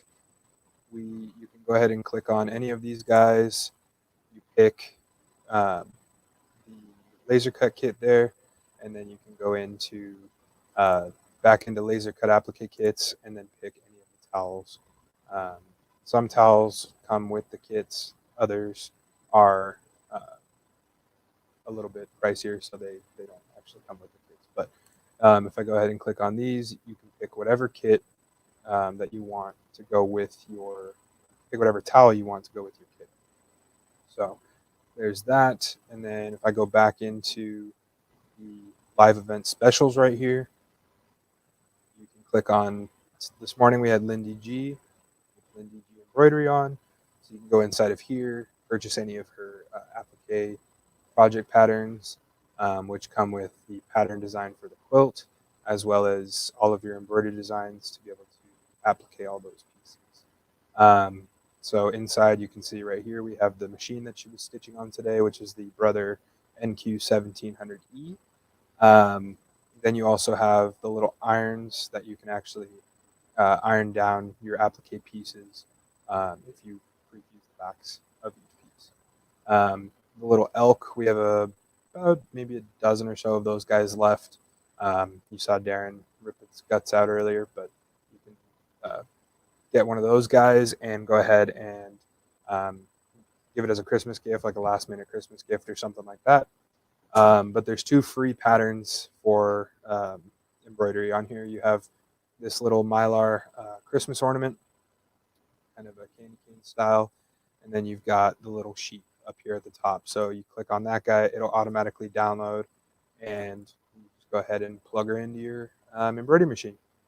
So you can also look back onto any of these recorded segments, and you can watch to relearn those portions. And then the other thing we have is Lindee's books. So this is the embroidery recipe book, as well as the anatomy of the design, of a design. So that teaches you everything that you need to know about how a embroidery design is created. And then the next thing I have is, if I go back down to live event specials, I can go ahead and click on the Heidi Pridemore Whimsical Workshop. And this is where you can see the one fish, two fish, unicorn kisses, so on and so forth. So this is what she was talking about. On here right now, we've got about 12 on there. But like she said, she has about 600 different designs. We have more than this, I believe, in our store. But for some reason, we just have that many on our site. But you can... we focused on these because these are the top 12 applique quilts that she makes. Perfect. But if you type in the search box, Heidi, or probably the Whimsical Workshop. If you type in the Whimsical Workshop, that search bar, it'll come up with every single design pattern that we carry from Heidi Pridemore. So as you scroll down, there's 280 pages. But they're probably not all. But that's not all. Yeah, so brand, you may want to come over to the left side and click on the brand and then go to Whimsical Workshop. So we've got 29 different quilt patterns from Heidi. So on here we've got her kit with the ruler, and we've got, this looks like a little Star Wars one, but you can sort through those guys. And then another live event specials. These are all stocking stuffers. So last time back in November, you guys saw us talk about the different wallets, the Quilt Binding Express, which is that little card with the pressing mat on it. Then you've also got bias tape makers, different pens, scissors, so on and so forth. And if you guys see a picture where it looks like this, it is single item only. I have to say that as a precursor. That way, you know, you're not going to get a box of 20 some odd scissors for the price of one. Then I'll go back one more page. Then down here, we've got Christmas quilt kits. So before we had like nine different ones. Now we've got these ones. They're all still marked down. You can go ahead and purchase any of those guys. Fabric rarely goes on sale, so that's a nice deal there with all those quilt kits. Inside of here, Darren's going to talk about a few more things here shortly on the different things that we've added into here. But if you click on any of these pins, Oh, we forgot to talk to Heidi about those pins. I did. Did you? Yep. Uh-huh. Did anybody pick? Yeah, one person got it. Oh yeah. 2 people got it. The first one that got it. So. Nice. But you can just add any of these to your cart, and either select curbside pickup, which is free, or if you spend over $59, you don't have to pay the flat rate $6.95 for shipping. So it'll automatically take the shipping off. But Darren will go ahead and talk about any of these other things. We were talking about the digital cutters, the scan and cut, and the rotary auto blade was mentioned earlier. This is the kit that you do need to purchase beforehand.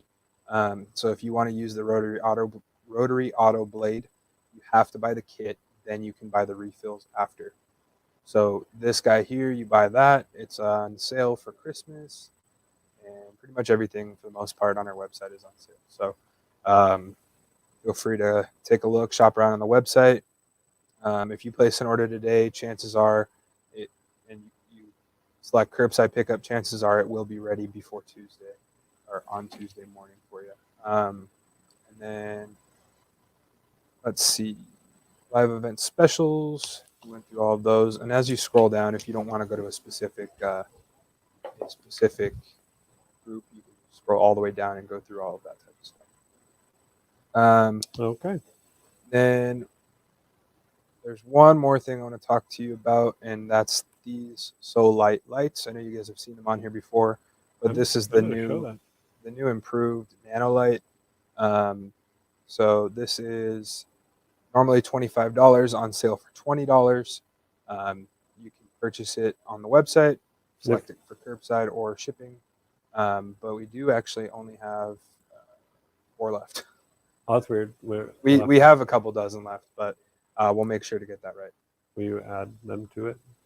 Oh yeah, I'll add that into the. Add 25 more. Add 25 more. Yeah. Okay.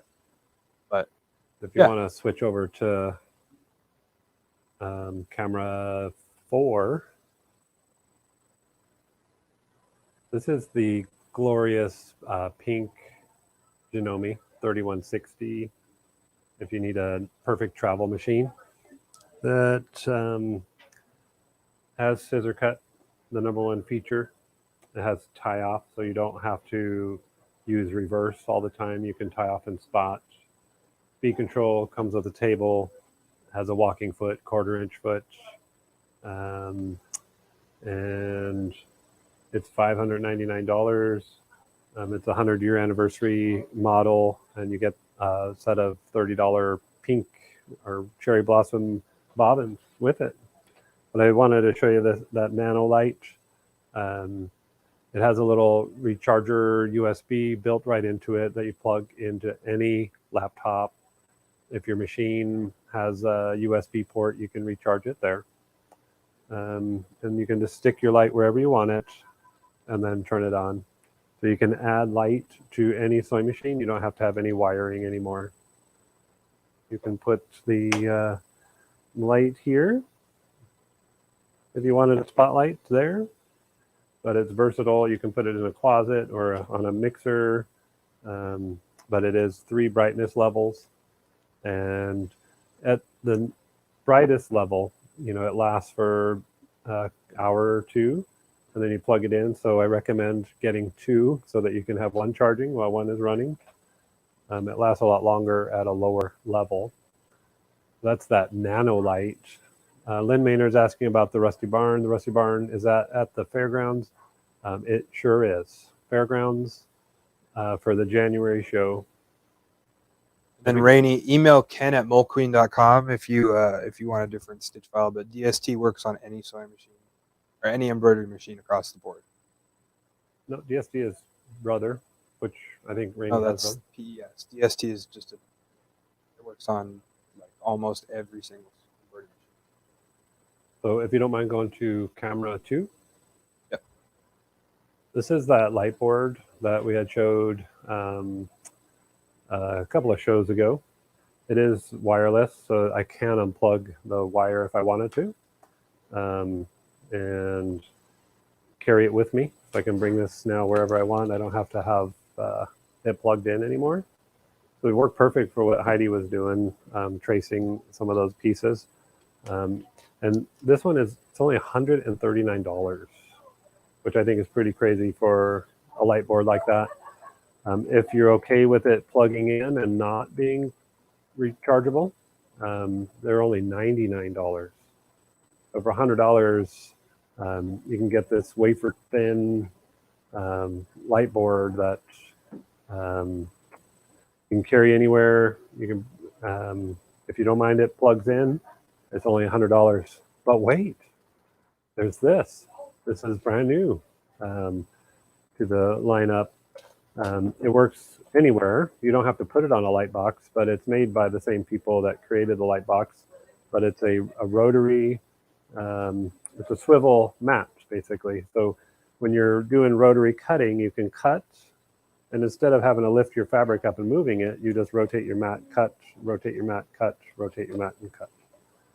And so it works on any surface.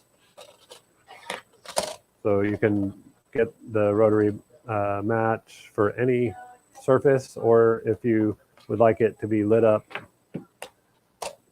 the light wafer board is amazing.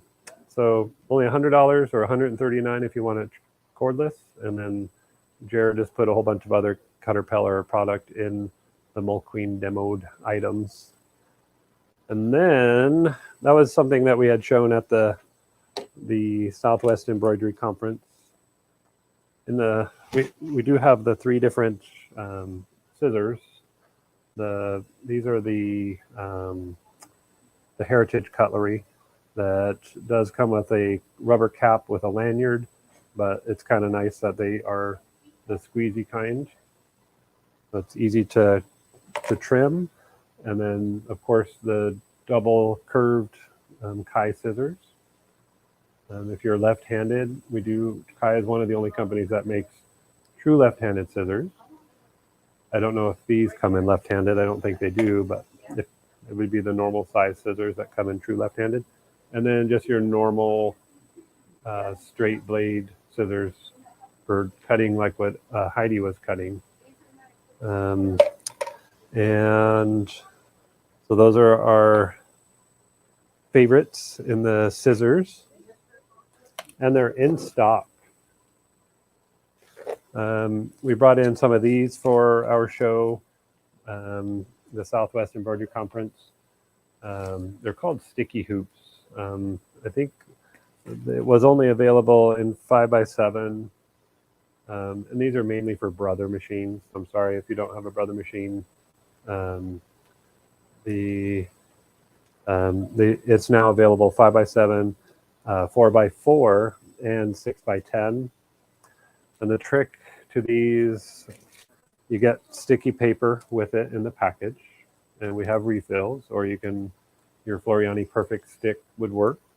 You stick it on the back side of your hoop, and then inside of your hoop would be tacky, so that you can just put your patch or your towel or whatever you want to embroider on. Instead of hooping it, you just use sticky paper to hold it in place.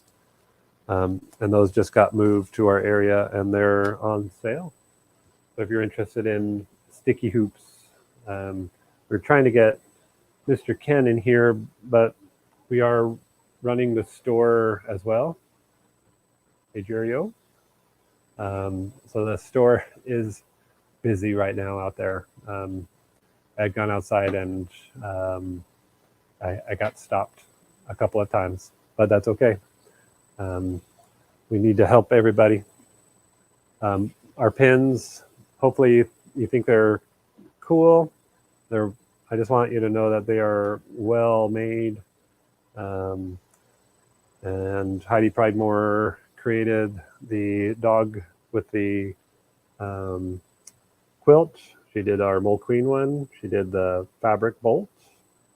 She did the rotary cutter, the long arm.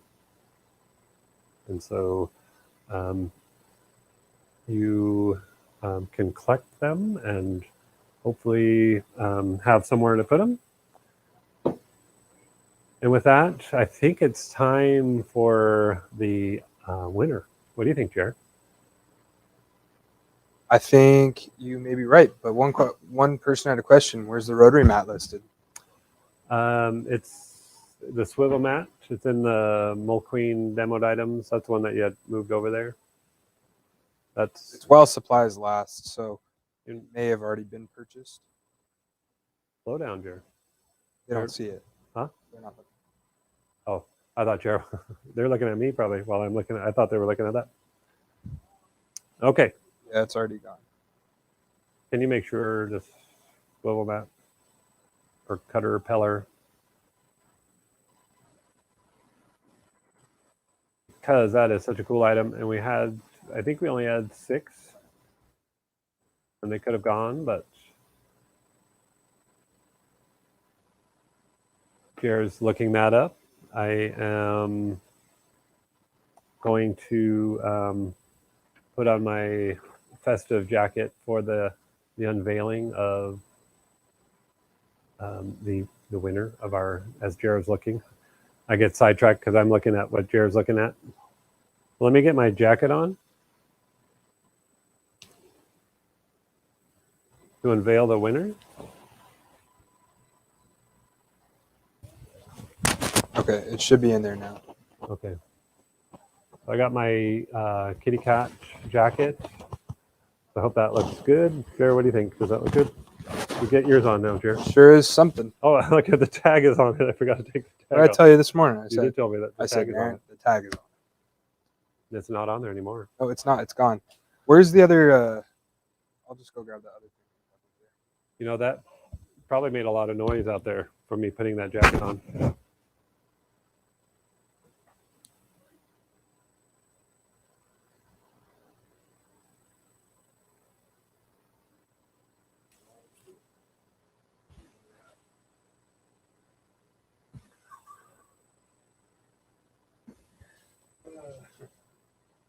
So we are going to do at the Rusty Barn Sewing and Craft Show, we're going to give away $15,000 worth of sewing stuff.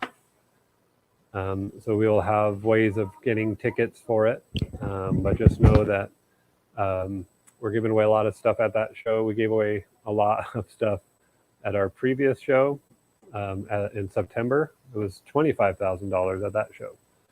For the record, this jacket fits you. Kind of. This one. Can you button it? Yeah, perfect. Oh, that's Right. the top button. Or there's only one button. Oh, there's 2. So we have the winner of this month's Clash of the Cloth.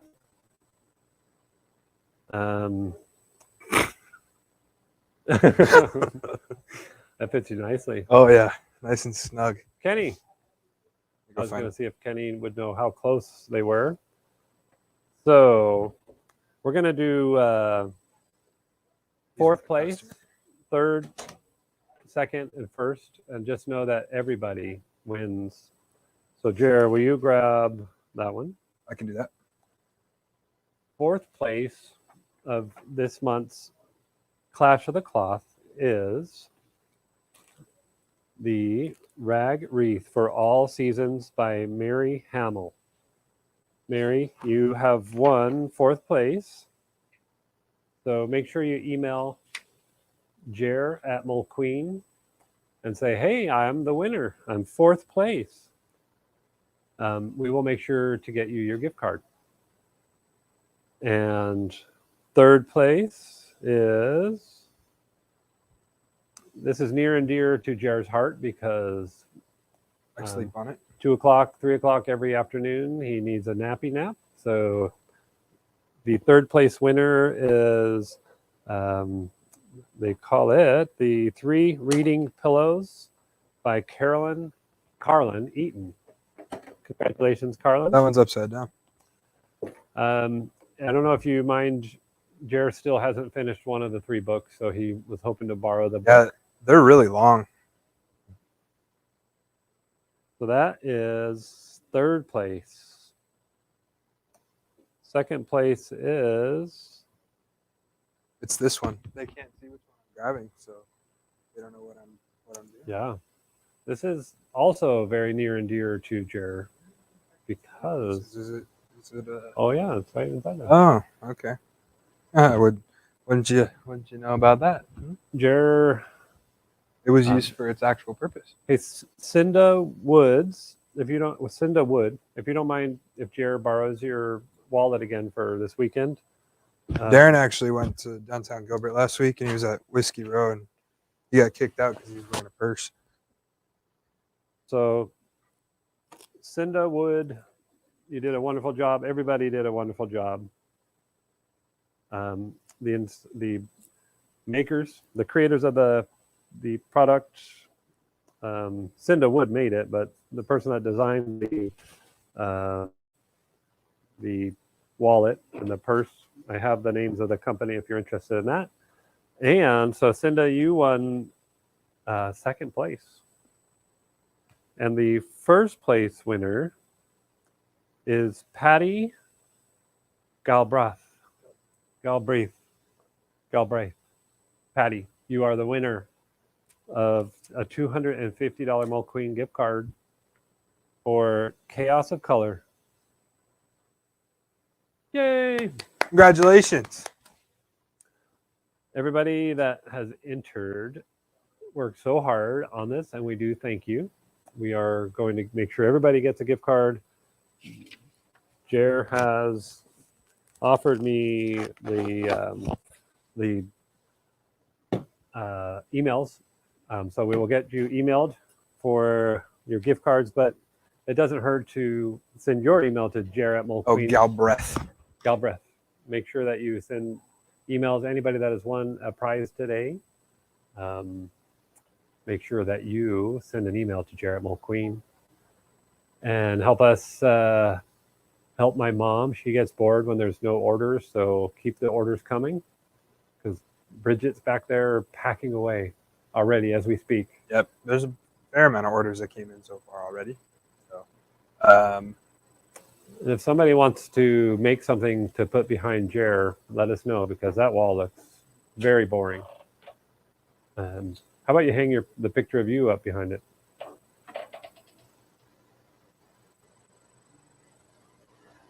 Yeah, there's like a Jer behind a Jer. That's perfect. that works. So we showed some product. We talked about product. We talked about Applique Lots of applique. by Embroidery Machine and Sewing Machine. And Jer's cheeks are red. They are. We gave away prizes. And what else did we do? That was about it. Took a nap. Jared took a nap. No, Um, Darren did because he wanna- was gone for a long time. Yeah, we want to thank Heidi Pridemore. You're amazing. We love what you do, and thank you. And Lindee Goodall thank you as well. Jared, thank you. Darren, thank you. And everybody have a Merry Christmas, Happy Holidays until January, third week of January. You know, we are Possibly. on the 25th of January. We have Shannon Fabrics that want to go live from our studio here. So on the 25th of January, we're going to try to record what they're doing as well to go on to our live. So maybe jot that down. I can't remember the educator's name. She's the national educator for Shannon Fabrics, but she will be here doing a special project, applique project with Goodall fabric from Shannon Fabrics. So make sure you keep that day available if you're interested in that. They want us to have seating available to watch them, so we're still trying to figure that out. If we can get a few seats in here, there's about 10 people on a list already that want to sit in here to watch them do their project. We'll have Goodall fabric on sale that day as a special thank you for everything soft and cuddly. But until next time, Merry Christmas to you all and Happy Holidays. And thank you very much. We'll see you soon. Make sure you shop moldqueen.com, and we appreciate it. Thank you.